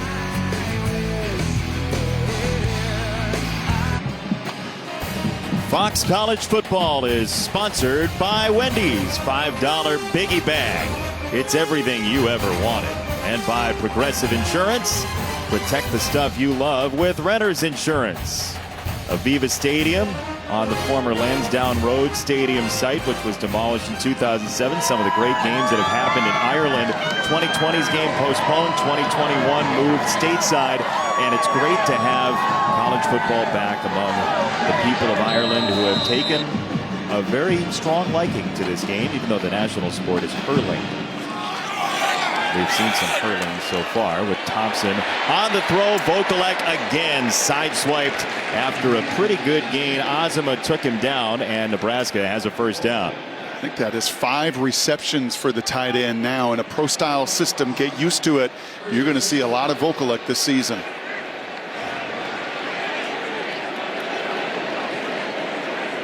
Gain of 11 on that first down.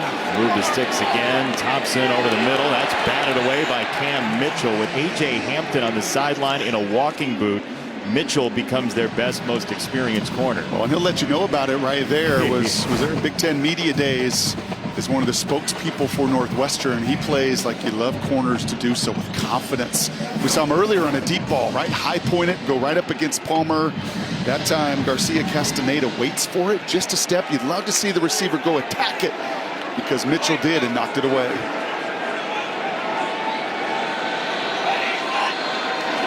Palmer in motion. They run it with Grant. The last time Nebraska was overseas, it was 30 years ago.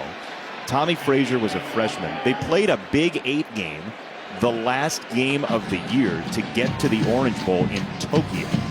This is a very different Nebraska offense 30 years later. No question. That was about the only rep that I've seen so far with that zoom motion, a little zone read. Well, maybe the second. It has been very little of the old school triple option that Tommy and Scott ran. Thompson giving ground. Here comes the pressure. He gets away from Holmes, finds his way to the outside. McLaughlin turns him around. He sets and throws, and this ball is caught. Garcia Castaneda out of a total scramble inside the 20-yard line. Oh my goodness. Are you kidding me? Are you kidding me? How long is he scrambling around? Look at, he almost loses his footing, but he has the awareness and the eyes up with 2 rushers in his face, and you're out on the playground. And these are 2 guys that have not been together very long, in sync for an enormous, game-changing third down conversion of 57 yards. You know, with the tension that builds for game 1 for Nebraska, who is 3-9, you never know what's a season-saving play. You know what that was right there? That was athletic arrogance. The belief that he can get that thing done in the face of odds, and luck of the Irish, as they say, huh? 17-14. We'll check on the injured player after we... Jason, you worked to get a ball out in 3.5 seconds or so. That ball was snapped at 12:08. Look at Casey Thompson. 7, 8, 9, 10, 11. Just about 12 seconds of creativity to pay off the 57-yard third down conversion. To Garcia Castaneda, who's from 29 Palms, California. He's about halfway to all the palms that he's got in his hometown. As there is Grant on a short gain. Second down. I mean, that is a major sea change for Nebraska, which looked like it might bog down. That shows you just that confidence. Instead of throwing it away, stumbling and bumbling, you're thinking, just throw it away, avoid it, and have to punt. Nope. He keeps his eyes up and the awareness to make the huge play downfield. But Scott Frost's eyes there looking at the same thing I'm looking at. There's got to be more in this run game. You've got to be able, against a team you ran down their throat, to get more than they've gotten this afternoon. 2.5 yards of carry right now, and now Thompson stumbles to the ground, and it's third down and long. Is that a sack? It's a sack himself.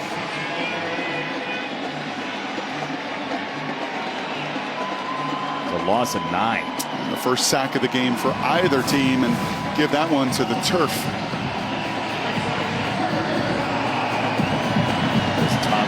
Have another bit of magic on 3rd and 16 from the 24. They've got to get to at least the 8. Thompson uncorks and incomplete. There's a marker down. Alante Brown, the intended target. Rod Hurd, the second, is saying, what am I supposed to do? I think that back judge deemed that grab did not allow Brown to turn and go get that back shoulder throw. Cam Mitchell was the player who went out as we were going to break, so both starting corners have come out of the game for Northwestern. Pass interference. Defense, number 24. 15-yard penalty from the previous spot. Automatic first down. What a gigantic penalty on a third down conversion. And you're going to see the tug right there. A little bit of the hold. And what that back judge is looking at is, does that contact not allow Brown to go get the ball? That was a meant-to-be back shoulder throw. Pat saying it was uncatchable. That back judge, and I think I agree with him, as sharp as Thompson has been, that had a chance to be a back shoulder conversion. Instead, it's a third down conversion via penalty. Garnett Hollis is checked in for Northwestern at that cornerback spot on the top side of the screen. Grant on the run, crashing forward inside the 5, 2nd and goal. Well, that is a little bit more of the kind of surge that you're looking for. And a new offensive line coach in Lincoln, one of 4 different staff changes offensively for the Cornhuskers. And that time, Donovan Raiola got his guys to get underneath Northwestern and actually push them off the ball for an efficient first down run.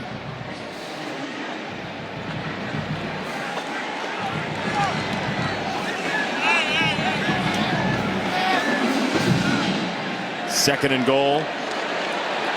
Grant again, the tailback. And it is Grant, the JUCO transfer, diving forward for a Husker touchdown. The junior college offensive player of the year last year gives Nebraska the first score of the second half. And that is back-to-back runs to the right side of that line behind your 6th-year seniors. Trent Hickson, your center. Brock Bando, your right guard. Bryce Benhart, the right tackle. Again, feeling your team out, learning about a new group, a new offensive line. Who can we trust to run behind? And Anthony Grant said, enough is enough. I'll be my own blocker. I will put those pads down. And I'll get the big touchdown, all set up by a heroic 14-second third down conversion. I mean, that's why we love college football, though, right? That play that Casey Thompson made, the sheer stubbornness to believe you can make that happen when nobody would believe you could. Like this. He was facing the wrong direction, Brock. Don't look at me, because I could never do that. Grant gets him in. Nebraska is back again. Lincoln, your thoughts? Yeah, you know. Fox College Football is sponsored by Liberty Mutual Insurance. Only pay for what you need. Look at the ears on that guy. They're not paying for those, from what I understand today. I guess some of the facilities are down, the electronics are down, so there's a lot of free Guinness for a lot of folks, and Cornhusker fans and Wildcat fans have made it over. Evidently, that we're getting reports that, yeah, there's some technology down, the ATMs are down, so how are you going to pay for the beers? So it's just free. Which they're going to have more football games there if that continues to happen. Here's the roller coaster for Northwestern. The even years have been good, the odd years have not. And I point to the QB position. Clayton Thorson, over 50 starts, was such a stabilizing factor. In 19, he played 4 different guys. We'll turn it around in 20, an elite defense, but complementary football with Peyton Ramsey playing 99% of the snaps.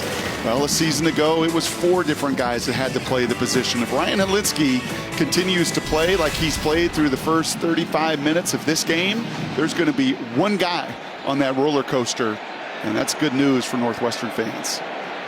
That is what has made the program tick when it has gone smoothly. On a handoff, Cam Porter accelerating to the outside, and Gash plays. There's a fumble, ball's on the deck. 3 Huskers are there. Buford knocked it free, and let's see. It is Nebraska football. 13 takeaways last year and a huge one in the opener here. When you see the conversation there, Pat Fitzgerald with the young running back Porter to secure the football, but even better, look at that hit from Marcus Buford. What defensive guys say all the time, put your helmet with your eyes up on the football. Right into the open field here, his eyes are up, and he puts his helmet right on the football. And that contact and that violence is what jars it loose, and then the effort and the relentlessness of two Cornhuskers to chase it down. That was Caleb Tanner all the way down the field on the recovery after a really strong run from Porter. Can't block it better. You get into the open field, he's driving, he's doing everything right. But it's Buford putting his head on the football, and it is the pursuit defensively to go get it. Takeaways and sacks, those are the two things that Coach Shenander, the D coordinator, wanted more of. Not enough of a season ago as they rank near the bottom of the conference. They haven't got home yet, but a huge early takeaway in the second half. See if they can build on that offensive sterling drive last time, spearheaded by Thompson. His throw down the seam is batted away, incomplete. Garnett Hollis, who just checked into the game, batted it away from Palmer. Ooh, and just at first look, it looked like he got there a little bit early. And I love the shot. Mark Whipple, Scott Frost, they've been around the block. They got backup corners in the game. Go take a shot after the sudden takeaway. And does he get here just a little early? The throw's behind. Gosh, to me, that's contact early. I know they've been consistent and they've not called that. But I think Hollis got away with some early contact on an underthrown ball there. One of the first by Thompson. They'll go draw for Grant. And Grant weaving his way. Bucking through a tackler, and off he goes. Grant surges in for a 46-yard touchdown.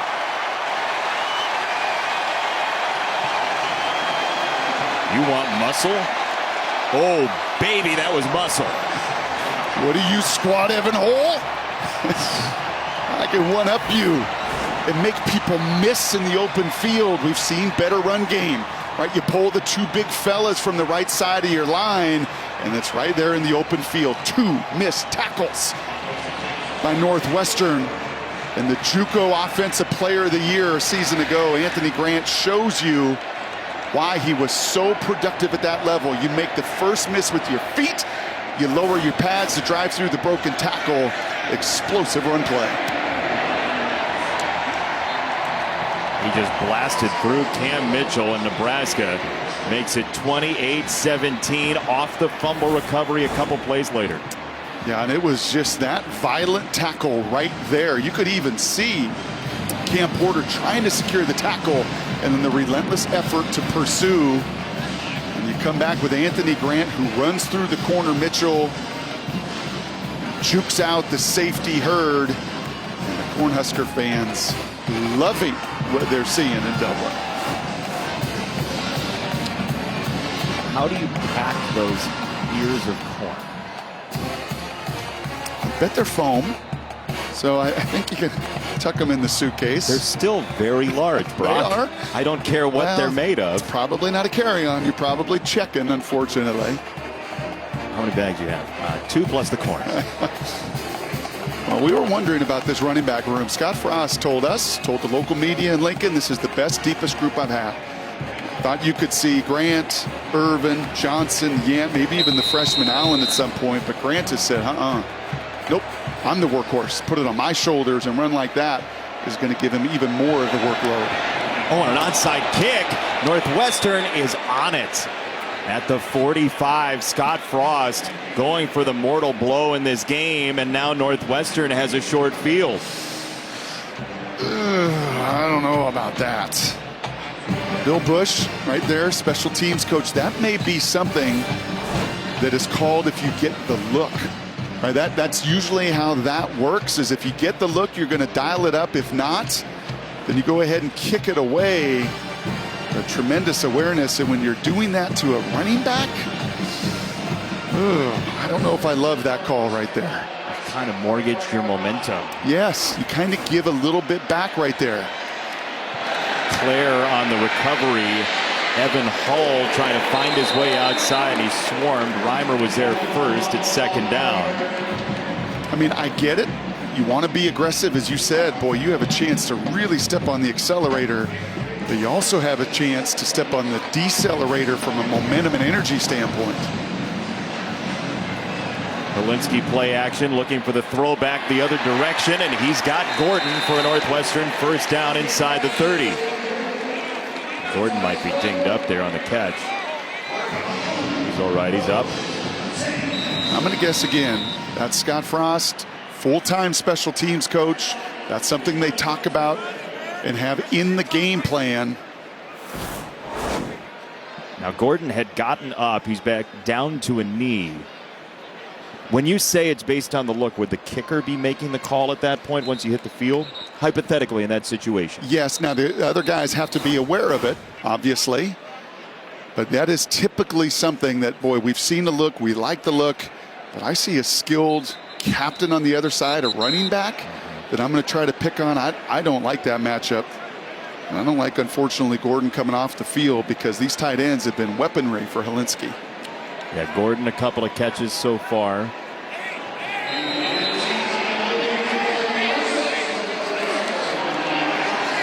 From the 26.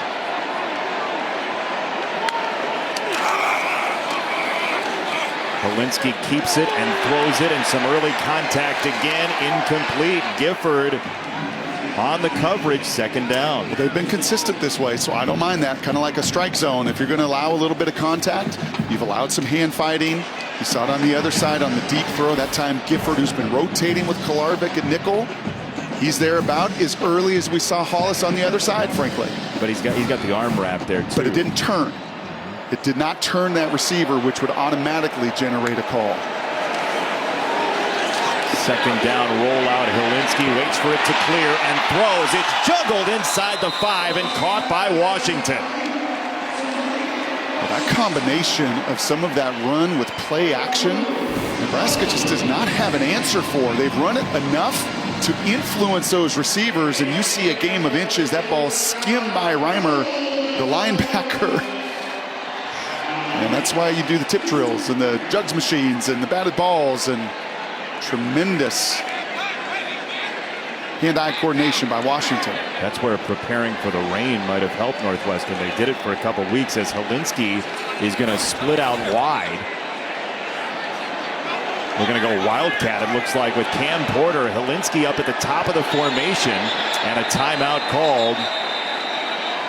Northwestern before the play clock expired. Charge timeout, Northwestern. Their first of the half. Two That gadget came looks before the delay of game. have not gone well for will be a Northwestern. 30-second timeout. We're back in 30 seconds. These used cars look the same, but Carfax can show how damage history affects the value. Your damage has always been visible. We're twins. Stop overpaying. Shop at the all-new Carfax.com. Identical twins. Does your vitamin C last 24 hours? Only Nature's Bounty does. With Immune 24-Hour Plus, you get longer-lasting vitamin C, plus herbal and other immune superstars. Get more with Nature's Bounty. All right, Helinski is split out wide again. Is this the same play, or is it a different play under the same look? You've got a few different looks off of this Wildcat, but no, it is going to be the same concept with a few different wrinkles they will have coming off of it. Porter is the Wildcat back on a first down and goal for Northwestern.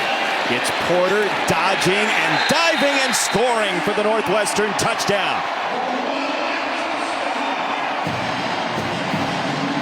I think he had a little extra hunger after the fumble on the previous possession. What say you? Yeah, there was a little personality in that run late. Man, we have seen some physical running backs. Hole, Porter on the Northwestern side. Certainly Anthony Grant doing what he can do. Just continuing to drive those legs. Wonderful job of extending without that knee coming down. Clearly 6. And that's how you want to respond after you give the ball away. There's got to be a little I missed football in there, too, for Cam Porter, who was out all of last year, had the huge Citrus Bowl in 2020, gives the ball away and gets it right back. Pat Fitzgerald, by the way, who took an advanced scouting trip to Ireland back in February, got to do some genealogy work, got to see some of his family and where they grew up, and this onside kick is what led to Pat's touchdown. It sure did. I just think in that moment, it's just too much risk for what reward at that point. And then you give Northwestern, who's really moved the ball well against you, you give them such favorable field position, Jason. Yeah, right now Nebraska does not have answers for the run, play, action, movement game. Scott Frost, as he looks at that scoreboard and looks at that play clock, here's a number to keep in mind, 35. When Frost's Cornhuskers have scored 35, he's 10-0. So when they're able to score out of his, 15-29 record, 10 of those have come when they've scored 35. And I think he's looking at that board and the way his defense is playing, I don't think he'll take that risk again. Fair catch. This has been a wild third quarter, Brock Heward. I mean, you want onside kicks, you want fumbles, you want hard driving touchdown. We got all of it. Yeah, I love the physical contact that these running backs have shown, running through tackles really on both sides. Anthony Grant, Cole Porter have been terrific in that way. It's been efficient football. You're always worried, like week 0. They don't get preseason football in college, right? You are right out the gate in a Big Ten game that is so meaningful for both. And I think just the efficiency level, penalties, sacks, turnovers, all that stuff, it's been a very clean game thus far. You got to believe both coaches thought, you know what, first quarter could be a mess. This whole game could be a mess, right? You go overseas, you're worried about that, jet lag and everything. This has been as clean of a game and as much of a celebration of what football can be overseas early in the season as you can possibly imagine. Yep, and lots of transfers. 22 new faces for Nebraska. What is it, 15 or 18 in the transfer portal? So you wondered how all those guys could come together. 8 of the 24 starters are new faces, but it has not been a cohesion issue. Gain of 3 for Grant. They'll go right back there, and he's stacked up. And now there's a little bit of worry that maybe the momentum loss carries over to this drive. Yeah, Grant didn't like that. That was nothing but a sea of purple. This is now the time where you find anything you can stand on and whoop up the crowd and try and get them on your side. There are a lot of neutral observers here.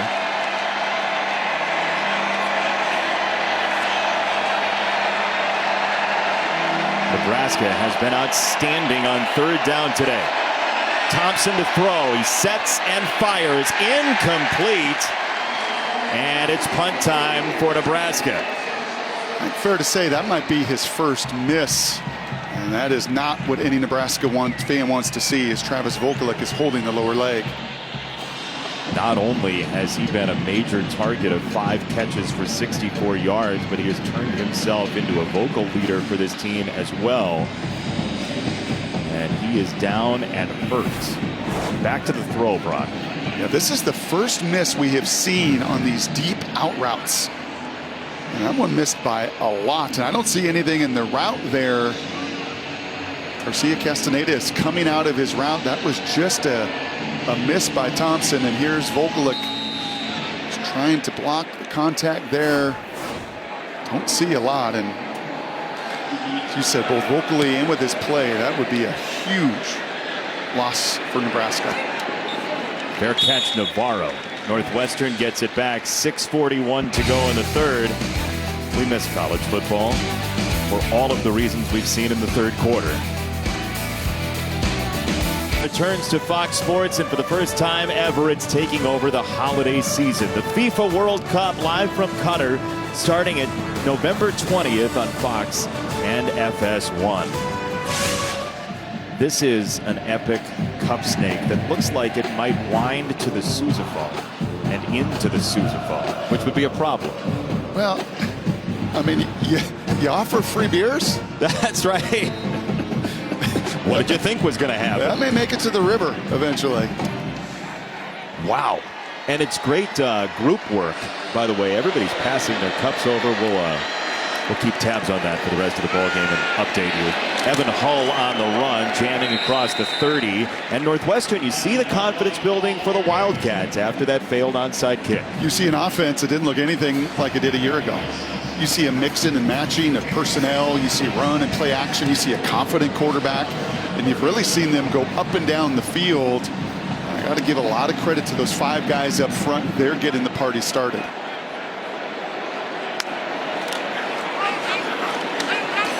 second thought there by Helinski, and he did give it, so it's 3rd down and 3. Yeah, that's one of your run pass options, right? He's reading there. He's looking at the box count. He's reading probably the nickel or the safety. And do I give or do I pull that ball quickly out of the gut and put a quick little hitter?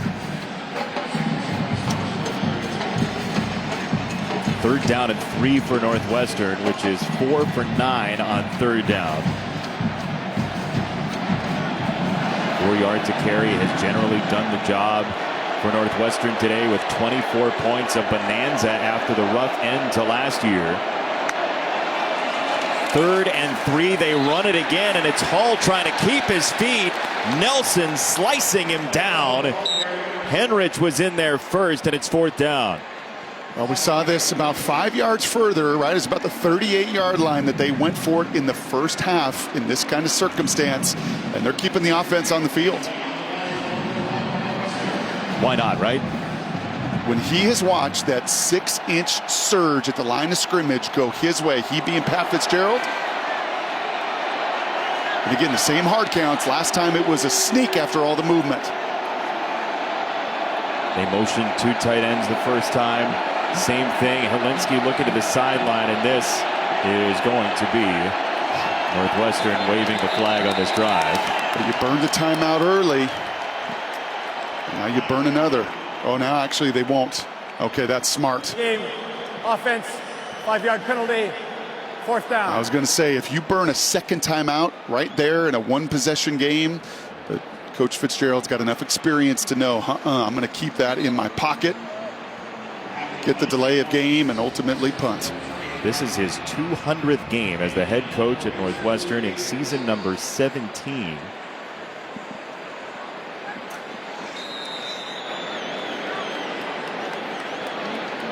So Akers to boot it. Garcia Castaneda is back. And Akers drives it to about the 35, and a fair catch for Garcia Castaneda. We've had a couple of mayhem moments so far today. Now we take a look at some college football mayhem. It's our mayhem moment, sponsored by Allstate. We go back to 1984, the Orange Bowl and the Fumble Rooski. Dean Steinkuhler, the center. Turner Gill was a quarterback. He gave it up, and Steinkuhler to the end zone. Look at the athleticism of the big man. The neck roll, the forward lean, everything I loved about college football in the 80s and 90s. You love a good neck roll, don't you? I love a good neck roll. Best one you faced? Billy Joe Hopper, cowboy collar, quarterback, 91 Huskies national champs. Wow, that came fast. 1st down for Thompson and Nebraska. He catapults down the field, and he overthrew his intended target, Palmer. And that's a couple misses now. I'd really put 3. Right, he had the deep shot to Palmer, he underthrew. He had the out route to Garcia Castaneda, he overthrew. And it's hard to overthrow Trey Palmer here. I love, again, the shot play. You can play quarters coverage. Fastest guy in the field is going to run by you. You got to give him a chance to make a play for you. Here's a run on 2nd down. How do you get him back in rhythm? Easier completions. Right, little bubble screen, whatever he's kind of, little flat run, maybe a little movement, whatever he is comfortable with. Because you're exactly right. In that first half, you did not see one of those misfires. It is 3 in this 3rd quarter after his miraculous play on 3rd down that he's just not been as sharp. Casey Thompson, who arrived in January on the transfer from Texas, has integrated himself into the atmosphere so beautifully, telling Yant to be on the other side, under 10 to snap it. That's Palmer in motion to the near side. Thompson going that way, and he's hit immediately on 3rd down and 5. Azama drilled him, and it's 4th down Nebraska. Another decision time here for Scott Frost and Nebraska, what they want to do. Be about 4th and 1.5, and Coco knew what was coming. There was no hesitation whatsoever as he sees the underneath route. It does not get to the sticks. And Frost plays a conservative card and puts the punting team on the field. See that deep breath by Frost and the pen come out of the shirt? He's going to write a note. Get past the sticks on 3rd and 5. It's a little sticky note. Here's a punt from Buschini. Navarro waves it off, and it takes a high bounce inside the 15 and rolling to the 11. We've talked a lot about the Nebraska transfers. Casey Thompson is the headliner of that group. Palmer as well, and it's all over the field, Brock. It really is. In every phase of the game, we've seen Palmer's speed flash. Marcus Washington's not played quite as much as Garcia Castaneda. Defensively, there's Wynn. Mathis been a little bit quiet. Tommy Hill had a nice play earlier. You're looking at 6 starters on offense and defense, and throw in your kicker and punter as well. That's 8 of 24. And Scott Frost said, hey, listen, we're going to benefit. The resources we have, the fans that we have, the NIL world that we have, the open transfer portal, we should be a huge beneficiary of the new rules here in college football. We've seen Jacoldus Crawford for Northwestern put together quite the NIL commercial. That's been the A-lister so far this year in college football. He's a gain of 3 for Porter, 2nd and 7. More of that run that sets up the RPO, sets up the play action, just forces Reimer and Henrich and the safeties to have their eyes in the backfield first. Off the motion, little counter action, and Porter shimmies his way and dives to the 23 for a first down as he got undercut by Reimer. I'm going to say one of the biggest pleasant surprises for Northwestern here has been their offensive line. They've kept the quarterback clean. That's a little dual blocking. You can't do it much better than that. A body on a body. And it's not been necessarily overwhelming statistically in the run game, but man, has it been influential to set up the rest of the passing game. Galinsky has not been sacked as he gives ground here and fades away with an incompletion to set up 2nd down.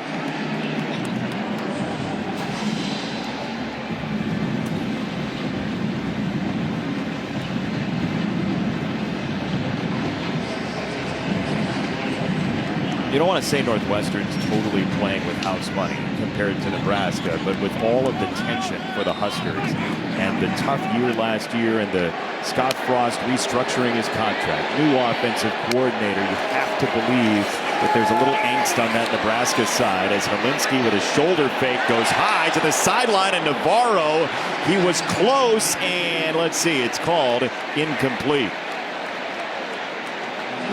Well, we know one thing about our guy 80 right there, Navarro. He can elevate and has got unbelievable body control. Is he able to get that foot down? Nope. That is just in the white. A nice job there by Newsome to make sure that that momentum carries him away. But just like on the touchdown reception, Navarro's got tremendous ability to elevate. 2 years of high school basketball gets you that. Or maybe you played the basketball because you had that. 3rd down, Helinski. Empty set down the middle. Wide open man. 1st down, Washington, and then some. Whirling into Husker territory across the 40. And you see the pat on the back right there to the big fellas. It is Velcro at the line of scrimmage. Nebraska is not getting home and puncturing this pocket at all. Look at the space here that he has in zone coverage to step up and throw the little crossing route right in front of the color there that flashed in zone. And man, is that a big 3rd down and 10 conversion. The hard run by Porter there as well to get a couple of yards extracted. Another missed tackle for Buford.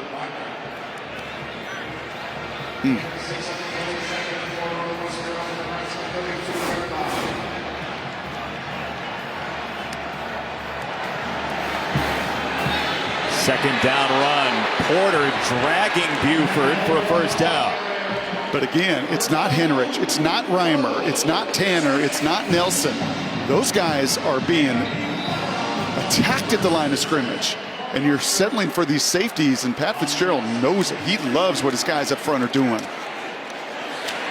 Porter again, why not lean on him? All the way down to the 16 this time, under a minute in the 3rd. Wow.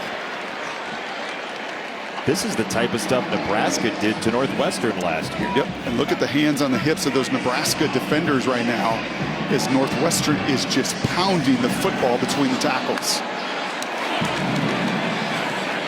Helinski keeps it this time and caves at the 16. It's 3rd down. Time is ticking. As we move to 20 seconds to go in the third quarter. Northwestern down 4, and we'll see if they run one more play. Awfully big third down here. Do not want to just settle with all this momentum and sucking the oxygen out of the lungs of Nebraska. You want to stay on the field. Movement at the line with 2 seconds to go in the third quarter, and it looked like Northwestern's right side of the line moved. Well, this is going to be close. I think both sides are arguing.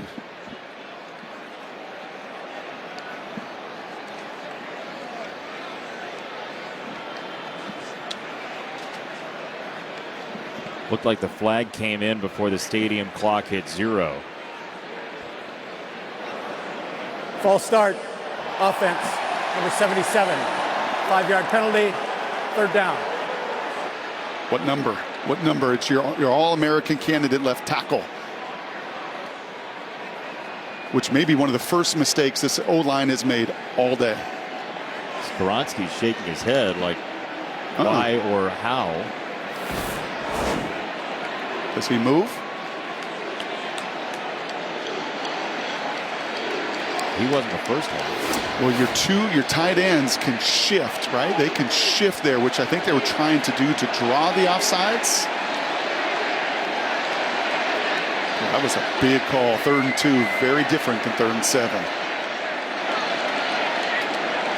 That is what Pat is saying, is that, hey, my tight ends can shift and move. 1 second. I think Skoronski was looking down the line. Ready for play signal. I think he was looking down the line and saw the movement of Nebraska's D-line on the right side and moved because of that movement.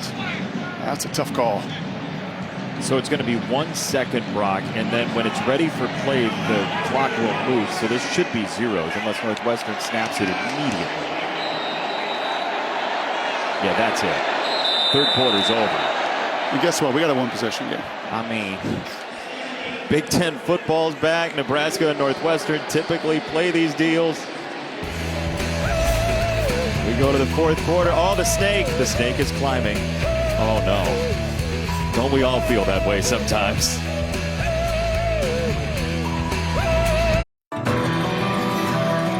Beautiful Dublin, Ireland. Irish dancing and music that Northwestern got to take in a couple of days ago. Pat Fitzgerald did not do any of the dancing or music playing, but some of his staff did. And Northwestern is hanging around with Nebraska today behind Ryan Helinski. It's been awesome. He's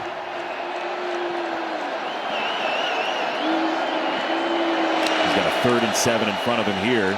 Helinski on the handoff. He goes with Hull, and is that a setup for a 4th down call?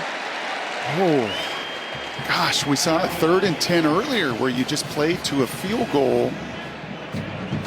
That has to be. That has to be a decision. No, they're going to bring the field goal team out. That is 2 times as hot as Helinski has been that you take the ball out of his hands. Things that make you go,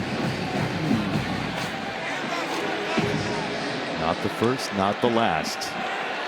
Stage from 36 for Northwestern.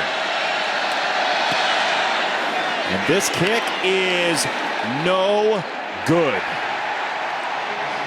Yikes.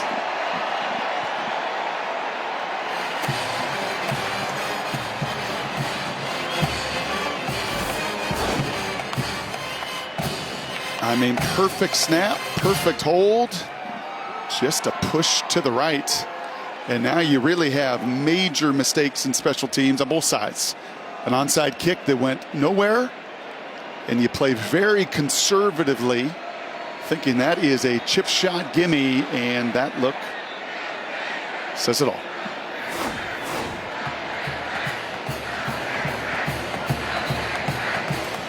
We're even on turnovers, 1 apiece. We're even on special teams blunders, 1 apiece. We're in a 1-score game, which Scott Frost has known, unfortunately, all too well.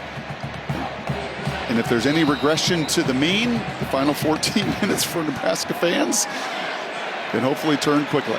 Maybe they take a shot here to try and avoid that close game sort of feel. This is a run, and it's Allen darting to the 28. That's the true freshman right there from Louisiana. Showing a little bit more burst, right? Feel like they've got a whole bunch of different skill sets. But the true freshman, welcome to college football in an awfully big moment. We've seen a lot of Anthony Grant and Jaquez Yant. Here's a throw to the outside. Brody Belt with his first grab, and he's out of bounds. The Omaha native, and a first down, Nebraska. Well, you asked how to get back in rhythm. That's how you do it. Right, first play of the game was just that play. It went to Trey Palmer, that time to the other slot, to Belt. But you want to get your quarterback, who had 2 or 3 uncharacteristic misfires, back into rhythm, find him completions. Belt, the receiver, former running back, he converted 2 years ago. Thompson off that easy throw, goes for a little more, down the middle. He's got Belt again. It's a first down, Nebraska. And oh, by the way, Belt, a 4-year roommate of the former QB that I'm guessing Adrian's probably watching this game. You think so? Albeit from Manhattan, Kansas. And if you are an absolute warrior for 4 years, Mr. Martinez. And your buddy, Mr. Belt, and others know it. And I think the fan base knows it. But now it is Casey Thompson time, and see if they could turn the tide in these one-possession games. 2 minutes into the fourth quarter, this is Allen again, and he is smoked after a very short game.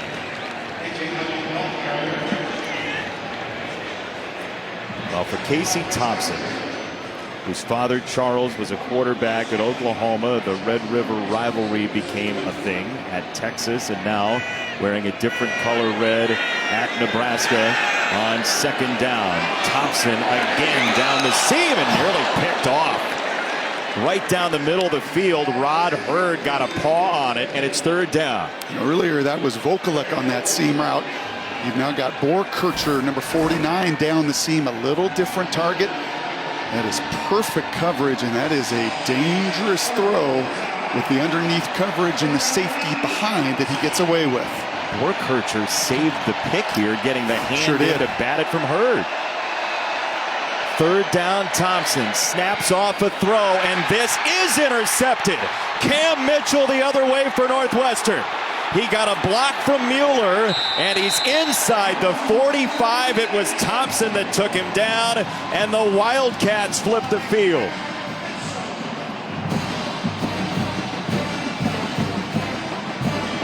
They have had a ton of success, Jason, running these in cuts. Right, we've seen so many completions, but it was almost as if the uber-confident Mitchell just sat in his rocking chair, as Deion Sanders used to say, and I'm going to wait for it, and I'm going to wait for it, and when the time is right, I'm going to pull the trigger and make an enormous, game-changing interception. A bit too much on it. Mitchell was waiting for it. His dad was a wide receiver. His son's got some hands. Northwestern takes over when we come back. Fox College Football is sponsored by Pacific Life, creating financial security for more than 150 years. And by Cadillac. Be iconic. Moments for a lifetime for these kids playing in Dublin, and a huge pick for Northwestern and Cam Mitchell. And he is obviously, as the rest of those defenders, reading the eyes of Casey Thompson. And it's a better break, but it's again a ball that's just a little bit off. The first 2.5 quarters, really pre-onside kick, we didn't see a miss from Thompson. Not been nearly as sharp here in the second half. Major swing of the emotion in this game. Helinski off the hands of Washington. Second down, and for Ryan Helinski, last time he was in Dublin, his 2 brothers, Tyler and Kelly, were there to play football. Ryan was in a wheelchair. He had broken his knee 6 months prior, then broke the other one previous to that, so he wasn't able to crutch himself. So this is the first time he's actually put his feet on Irish turf, as this throw to the outside is incomplete and a little bit wide of Kurtz. Wow, moment's getting a little bigger. 2 QBs that didn't miss, might be just feeling some of the weight of that a little bit. He's looking at his cleats, but he knows it. That's one he missed, the RPO. The guys at Gifford got away with a little tug of the jersey and incompletion, but that one, kind of like Thompson, just uncharacteristic. It's amazing, right? When the game gets bigger, the moment gets brighter, you've got to stick to your fundamentals and still deliver. They go empty here on third down with him.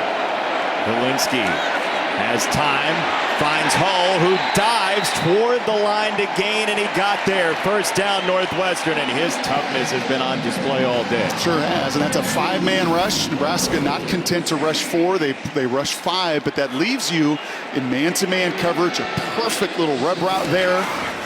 Running back looking like a receiver. Navarro did a great job there, and this time it's Hull again, maneuvering his way just outside the 20. Another first down. Yeah, Nebraska does not have answers for Northwestern. When Northwestern's been stalled, I think it's either been some conservative play calling or some penalties. But Nebraska cannot slow down Northwestern. Hull again. Hull to the outside, and he is out of bounds. Brock, I think about what he told us the other day. He felt the wear and tear of the Big Ten last year. At the end of the season, he got stronger, and we're seeing it on display. Yeah, no question. 330-pound clean, squat 515 for 5 reps.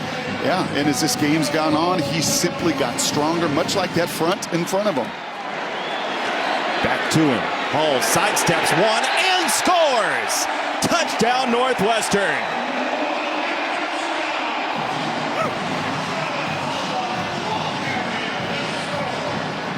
4 straight to him into the end zone. Feed him. Feed him.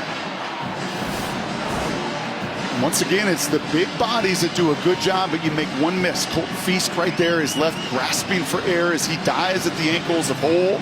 But outside of that, look at the big guys. I mean, they are Velcro on that front to the second level. And Hull makes them pay.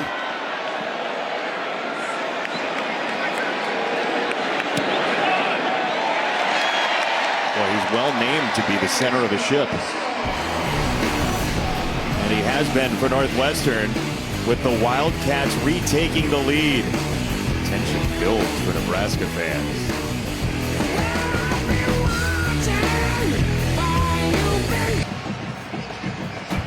Fox College football is sponsored by Coors Light, made to chill. Northwestern 4 straight years under 25 points a game, but they have been a juggernaut today comparatively.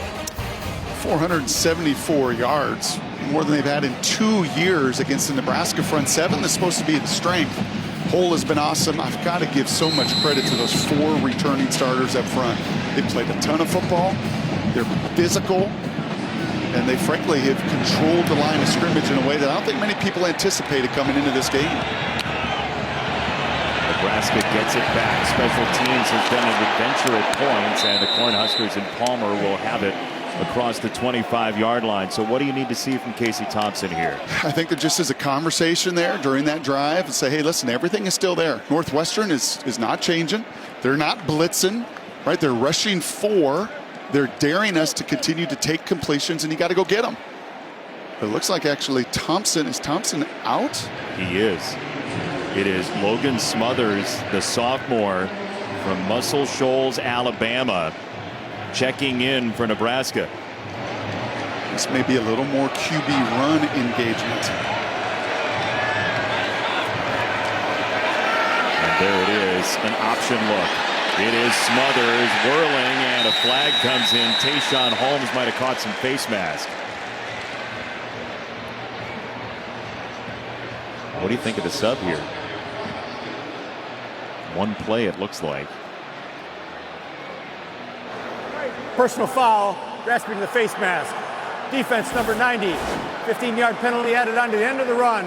Automatic first down. Yeah, I don't think it is uncommon. I think Smothers knew that he may play today and have a little run, QB run package, obvious personal foul there. And it's also looking at what Northwestern's doing. And if you have a QB run, you have +1 in the run game, right? And that was a pretty easy 8 yards. I don't think that'll be the last we see of Smothers. That's Grant in motion, and Thompson using the middle of the field and nearly picked off the deflection again. That was Theron Johnson, who had that helium ball. He thought it's incomplete. And that's Borkercher just off his fingertips. Remember, this was Vogelek earlier. Those are the 2 that have had so many of the reps together. That was a catch that Vogelek made earlier in the game, right? Got to get that head around just a tad quicker. Is it a little bit behind? Yes. But you got to first and foremost secure the catch. And for Thompson, you got to put it between the 4 and the 9. See the frustration building a little bit for Casey Thompson, who was on cloud 9 in the first half. This is a run for Grant on a hesitation, and he's hit by Mueller and McLaughlin. It's 3rd and long. So that's the difference between a QB run and a traditional run. QB run with Smothers, you gain an extra guy. That time you line up, you show them you're going to run it. There's a lot of hats in there, and it's a 2-yard gain, setting up a difficult 3rd down. They have not gotten Northwestern going laterally with the run game at all today. Nope. And they've not blown them off the ball very often either.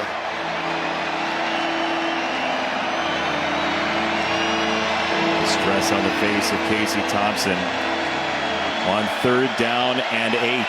They were 9 for their first 11, 0 for their last 3.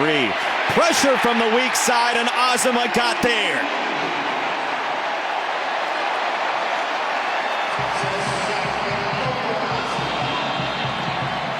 Jason, I believe that's the first time we have seen any extra blitzers and rushers for Northwestern. And kudos to a veteran staff, right, that knows themselves. You see Azama come off the edge. Prohaska has turned that slide protection. He doesn't have his eyes anywhere near the outside. Why should he? Because they have not pressured all game long, and it's almost as if William Wallace, hold it, hold it, hold it, and wait to bring it when it matters the most.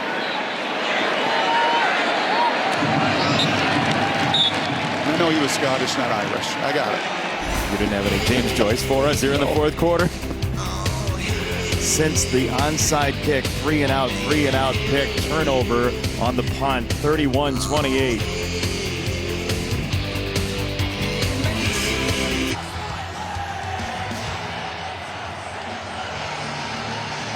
Scott Frost and Nebraska trailing by 3, 31-28. Scott Frost 13-0 at UCF.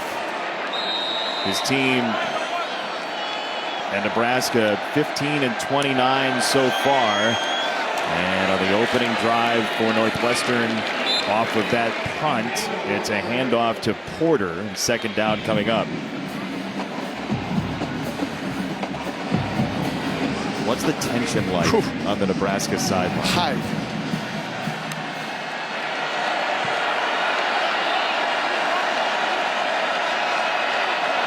5-20 in one-score games. Nebraska under Scott Frost. Helinski on the handoff for Cam Porter. It's O'Shawn Mathis, and 3rd down and medium for Northwestern. Yeah, and finally, you've got a couple runs with your defensive line making tackles. Somebody not named Buford or Farmer in the secondary. Someone in that front 7 is finally getting off some blocks and setting up a 3rd and 4 here. And what a critical, momentous play. Got to get to the 26 and a run for Northwestern. Helinski didn't throw it, and they're going to be 3-and-out. That is 3 third down calls that if you're a Northwestern fan, you just are more than curious about. You're probably yelling at your TV. That you take the ball out of Helinski's hands, who's been awesome. They've not had an answer. Be it in the RPO game, play action game, anything, and you run into numbers there. Very conservative drive. If you can call it a drive. 3-and-out for Northwestern. Akers back to boot it.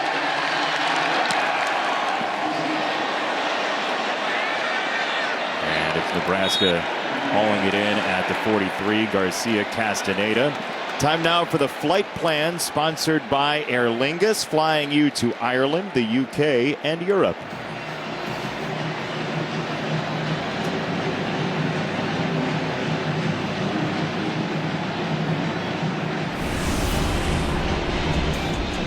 Here's your flight plan. Upcoming opponents for Nebraska. Huge game September 17th right here on Fox. Well, huge 10 minutes here, or 8 minutes or whatever we are, because you can look at what's next. North Dakota, Georgia Southern, just to build some energy, right? Build some goodwill, build some confidence that you can turn the corner with all the changes you've made and get it done. We're happy to be broadcasting this game from beautiful Ireland. Some of our production members were provided flights by Aer Lingus. This is Palmer, and he is driven back. Adibare got in there first, 2nd down and long. You know what that possession for Northwestern felt like, Jason? That felt like Pat Fitzgerald and his crew saying, Nebraska's got to go take it. We're not going to give it to them. We're not going to put the ball in harm's way. We're going to go make Nebraska do something they've not done in 4 years and go earn it in a one-possession game in the fourth quarter. So you think history is part of that decision? And it's Pat watching, Coach Fitzgerald watching that game, feeling what his defense is doing, and the lack of confidence right now in this Nebraska offense. 2nd and 15. Thompson behind his man Grant, incomplete, 3rd down. Compare and contrast first half Nebraska offense to this. This feels frantic. This feels sped up. Everything just kind of feels off, which you would have expected, if anything, to be in the first half and not the second half. But this feels like a tight offensive football team right now. And I think Coach Fitzgerald looked at the other side at Scott Frost, and that's why he played it so conservatively on that last drive. Well, he's right on with the psychology so far in the second half. 5 for 13 for Casey Thompson. And it's all been downhill after the onside kick effort from Nebraska. 3rd and 15. Here comes Azuma. Here comes Hubbard, and Thompson does spin it out wide. He's got it to the 46 and Alante Brown, and now a decision for the Huskers. Well, I think you have to punt this. You have 3 timeouts. You've got to put it on a short field. Your punter's been terrific today. You cannot give that Northwestern offense the ball on your side. So as much as you would like to go for it, you didn't earn that right. Now you did just make a play that you haven't made recently. Maybe you're clicking. Maybe there's some momentum on that pass. I'm not selling you on it. No, you didn't protect it. It was a scramble drill. It was erratic, and it was not in any rhythm. But it worked, and not a whole lot has worked so far for Nebraska in the second half. Bushini on the boot, inside the 5 and down at the 5.5. That could be huge. Time for our Pacific Life game summary, sponsored by Pacific Life, creating financial security for more than 150 years. Close game basically throughout. Man, there have been some swings of emotion and momentum, a couple turnovers, right? Just when you think Nebraska is going to pull away, Northwestern has an answer, and they've been the more physical team over the course of these 55 minutes. And now they've got an opportunity, albeit 95 yards in front of them. But this is where I'm Helinski. This is where I'm that O-line. And this is where I say, we go finish. Well, and that's what neither of these teams did last year. And you have a guy in Helinski who's been through so much, not only big games in college football, but his family situation with his brother passing away 4 years ago in January. Tyler and Ryan Helinski trying to lead Northwestern to a huge victory here as he sticks it in the belly of Hull for a couple of yards. You just run right into darkness, put a lot of people on the field, a lot of bodies come there around the line of scrimmage, and as strong and powerful as Hull is, that's an insurmountable front of numbers. What's a medium gamble here if you wanted to take a bit of a chance? I love the movement. I love the RPO. I love the play action. Everything you've done to get to this point has been effective. Call it 2nd and 9. Nelson standing up at the near side of the formation, ready to rush. Clock winds down to 5 on the play clock. It is Hull again, little hesitation, and he carves through the middle into Reimer. It's 3rd down for Northwestern and a couple. Well, if I'm going to run, I'm going to run right there behind number 77 as well. Now, Nebraska may stunt and slide into it. Skoronski, the All-American candidate, all-conference left tackle, has dominated the matchup with anybody on the edge today. This is typically where big fellas want to put on their shoulders. You running again here? I'm not running it 6 straight times. We'll see if they are. 3rd and 3. Ticking down to 5 minutes to go in Dublin.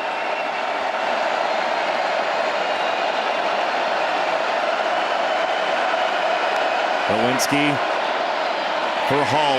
Again, he's got the first down right up the zipper. Cutting back across the 30 and finally doused at the 35. As I said, I'm running it again 6 straight times.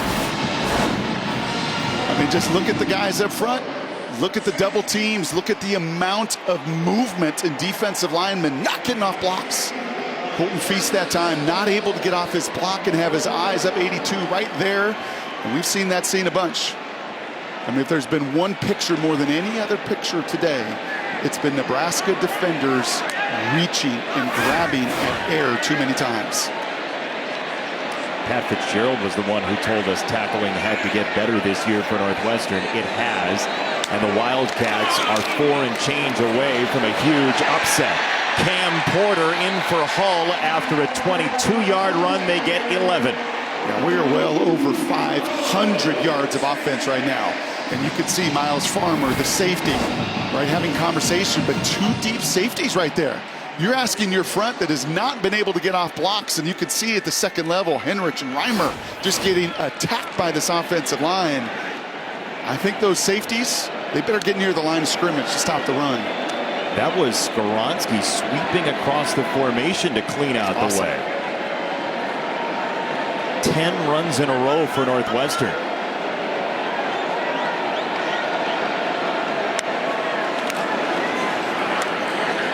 Porter again. That's number 11, and he is about a yard shy of another first down. Now Nebraska with 3 timeouts going to have to start to think about it. Holy smokes, with this speed, they work on a 4-minute drill to end a game, right? Every team does it, every single level, high school, college, and pro. You got the ball with 6 minutes. You're looking at 95 yards to go, and you are leaning on the strength of your team, which is that massive offensive line and 3 different running backs that can get it done. And boy, have they ever. Northwestern about 5.5 yards a carry. Down to 3 minutes to go. Helinski in charge. Cam Porter again. Does he have enough? The far side official might have him short. Let's see where the spot ends up. But either way, look at the way Helinski is utilizing every second of that clock. That comes with experience and years under your belt in the SEC. A difficult year last season at Northwestern. But that's what a seasoned veteran quarterback can do. The game is not speeding up on him. He's doing a terrific job of managing the clock. There was just enough for a first down here. And time for Nebraska to have to use those timeouts. That time is coming very quickly for Scott Frost and the Cornhuskers, who had a big lead in this game. The onside kick didn't work, and the offense has stagnated since. On another handoff, Cam Porter. That's a gain of about 1. Reimer with another tackle, and there goes the first Nebraska timeout. Oh man, to be a Nebraska fan nowadays. Another close game. Another nail biter.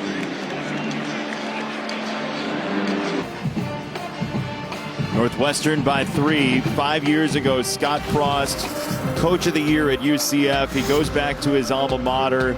Everything was glorious and gleaming, and since then, all the close losses, all the frustration that comes with those, and yet another tight game, Brock. Here we are. Here we are. And decisions that are going to be scrutinized in the special teams phase. A quarterback that looked totally different in the second half than the first half. 151 large seconds. The clock begins to tick, and another run for Northwestern, and Hull. Timeout Nebraska. 4 seconds off the clock. 1 timeout remaining. That would have been the down and distance. That if I'm the coordinator up in the booth, I'm like, can we get in that big heavy and run some play action? And just get Helinski out. If there was a time to run some play action, that was it. But I think you see Pat Fitzgerald, that's been through these battles for 17 years, one of the longest tenured coaches in all of college football, that's reading the room. And what he's reading is that Nebraska, in these games, has a track record of not going out and taking it, and we're not going to give them anything. 5th longest tenured college football coach. I want to ask you, though, what's more important here? The timeout that Nebraska has left and forcing them to burn it, or playing for a first down? Well, you get a first down here, the game's largely over. Right? I mean, you're going to be down to under a minute to go. If you can find a way here on 3rd and 8, and once again, as good as Helinski has been, I would certainly trust him to do more. What they've done this quarter has been very conservative and patient. 1 timeout left. 3rd down and 8. The marker is at the 34 of Nebraska.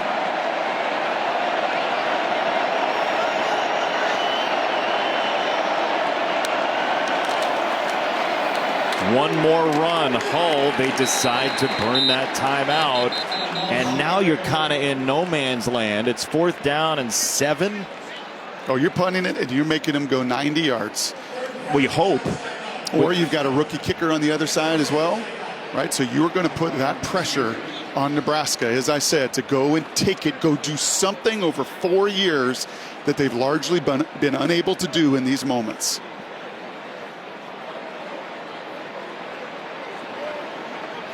Injured party is the center, Charlie Schmidt, for Northwestern.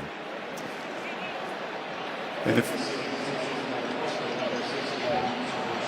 we'll see what college football is like for the rest of the season, but if it's anything like this deal, it's going to be great fun. The #1 most watched regular season window in all of college football is Big Noon Saturday and September 10th. It does not get much bigger than this. #1 Alabama against Texas. Start every Saturday with Big Noon kickoff, then the day's best matchup all season long, only on Fox. What a game that's going to be.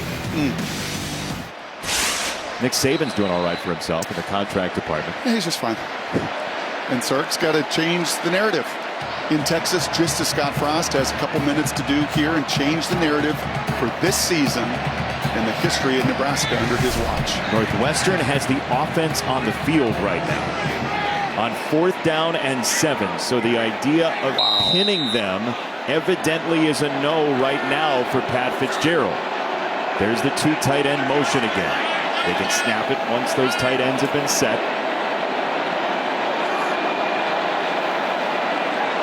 Let's see. Northwestern does have 2 timeouts. Hard count from Helinski, and that will give some more room to Akers. Yep. Just trying to see if you can get a free 5. I don't think there was any chance they were going to snap that football. Delay a game, offense. The penalties declined. 4th down. Well, Akers had a monster punt early in this game to pin Nebraska down at the 2-yard line, get a stop. Northwestern then gets on the board. This is why you brought the transfer in.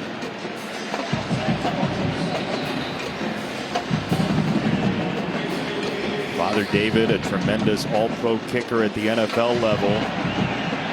Luke, 2 years at UCLA, 43 yards a kick, and he doesn't want a whole lot of that right here. He wants to pin back Martin, who you would imagine is back there for a fair catch.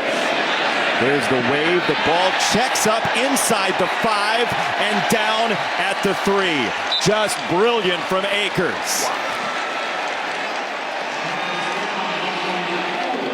I'm going to say that that's the luck of the Irish, that ball bounces that way, but I know it's not. Those guys work on that skill right there. Punter swagger. Big time.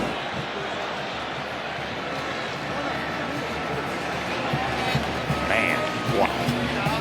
And a Nebraska fan is saying, of course. Yeah. Of course, it's not going to bounce into the end zone. It's going to bounce backwards to the 2. And Akers is going to say, yep, just as I planned it, just as I worked on that backspin for all the years for my pops. This is the 5th time Nebraska has started inside its own 17. Casey Thompson, known for his poise in that locker room, misfires on 1st down to the sideline, and Marcus Washington. And again, it's mind-boggling. I mean, those were throws that were automatic, same plays, same throws that were automatic in that first half. Right now, either in front off of fingertips, just a lack of execution. It's like a sports car that drove over a nail and one of the tires got flat fast. Thompson throws it, got Palmer over the middle. He breaks a tackle and does it himself across the 15. And that kind of individual effort is what it's going to take. Well, there is new blood, and this has got to be a time where you look at yourself and say, I'm going to be the one. I'm not going to count on anybody else to make a play. I'm going to be the one. An excellent job to step up into the pocket. 1, 2, 3 broken tackles. Can that be the play to infuse some confidence? Under 2 minutes. Thompson again, little bit high. It's caught anyway. Garcia Castaneda, 2nd down, no timeouts left. And you can play fast, but you don't have to play in a hurry and rushed. That clock stops after 1st downs. There is ample time to move the ball down the field.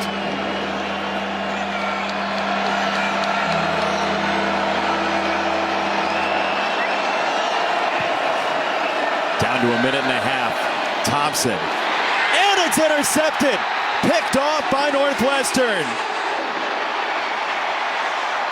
Another ball with some heat over the middle, deflected, and Xander Mueller may have just finished the deal for the Wildcats.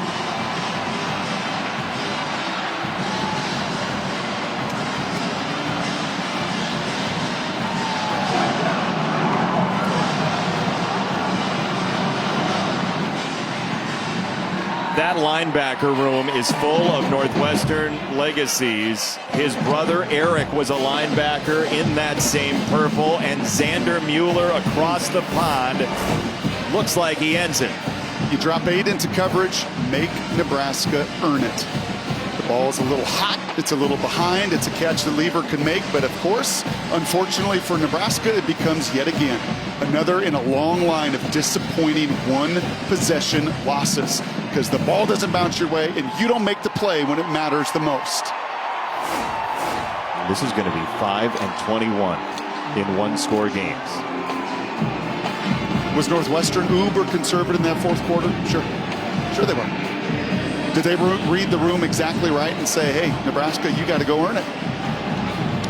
It's interesting. It's conservatism that's bred from their own confidence and maybe a lack thereof across that 6-inch gap. It is a stable program for 17 years that doesn't give the ball away, that doesn't penalize itself, that you can beat Northwestern, and teams do and have, and there's more talented teams, but you got to take it from them. They're not going to give you the game. And Nebraska's 3 turnovers, an onside kick decision that will be scrutinized, a QB that just got the game sped up and unraveled, a huge injury to Vokalek. And you know what? Northwestern took it. Nebraska still has months left in this season, and there's a hole to climb out of, but for Pat Fitzgerald in Northwestern, he looks like he could suit up and play right now. Where's that beer cup thing? Because they're sticking around till Monday. So I could promise you that Pat and the crew and the team and the Northwestern Purple that traveled, and that team that's going to stick around and tour Ireland tomorrow, got an awful lot to be proud of, because they went and took this game. Physically, they did it. They didn't beat themselves, and they earned a huge Big Ten victory in week number 1. This is a program that typically thrives on disbelief from the outside and internal outsized belief. Northwestern did it again today in an upset in another country. 31-28, the Wildcats stun Nebraska. And you didn't know who the QB would be, at least publicly. They knew it privately. And Helinski was the best he's ever been in purple. And you get that kind of play from number 3, the number he changed to honor his brother. You get that kind of offensive line blowing people off the ball, that kind of run game, and a stingy defense taking the ball away. You just may be on that roller coaster for Northwestern, that up and down roller coaster that it would, by history, tell you this is going to be a good year in Evanston. It is an even-numbered year for the Wildcats. Nebraska now has lost 3 straight openers for the first time since the 1950s, 53-55. Final score in Dublin, Ireland, Northwestern 31, Nebraska 28. For Brock Heward and our entire wonderful Fox Sports production crew, Jason Benetti thanking you for watching this Fox Football Classic. We get you out to Rob Stone, Matt Leinart, Chris Peterson, Fox College Football Extra, sponsored by Coca-Cola. After this commercial break, an absolute dandy in Dublin and an upset for the Wildcats, 31-28.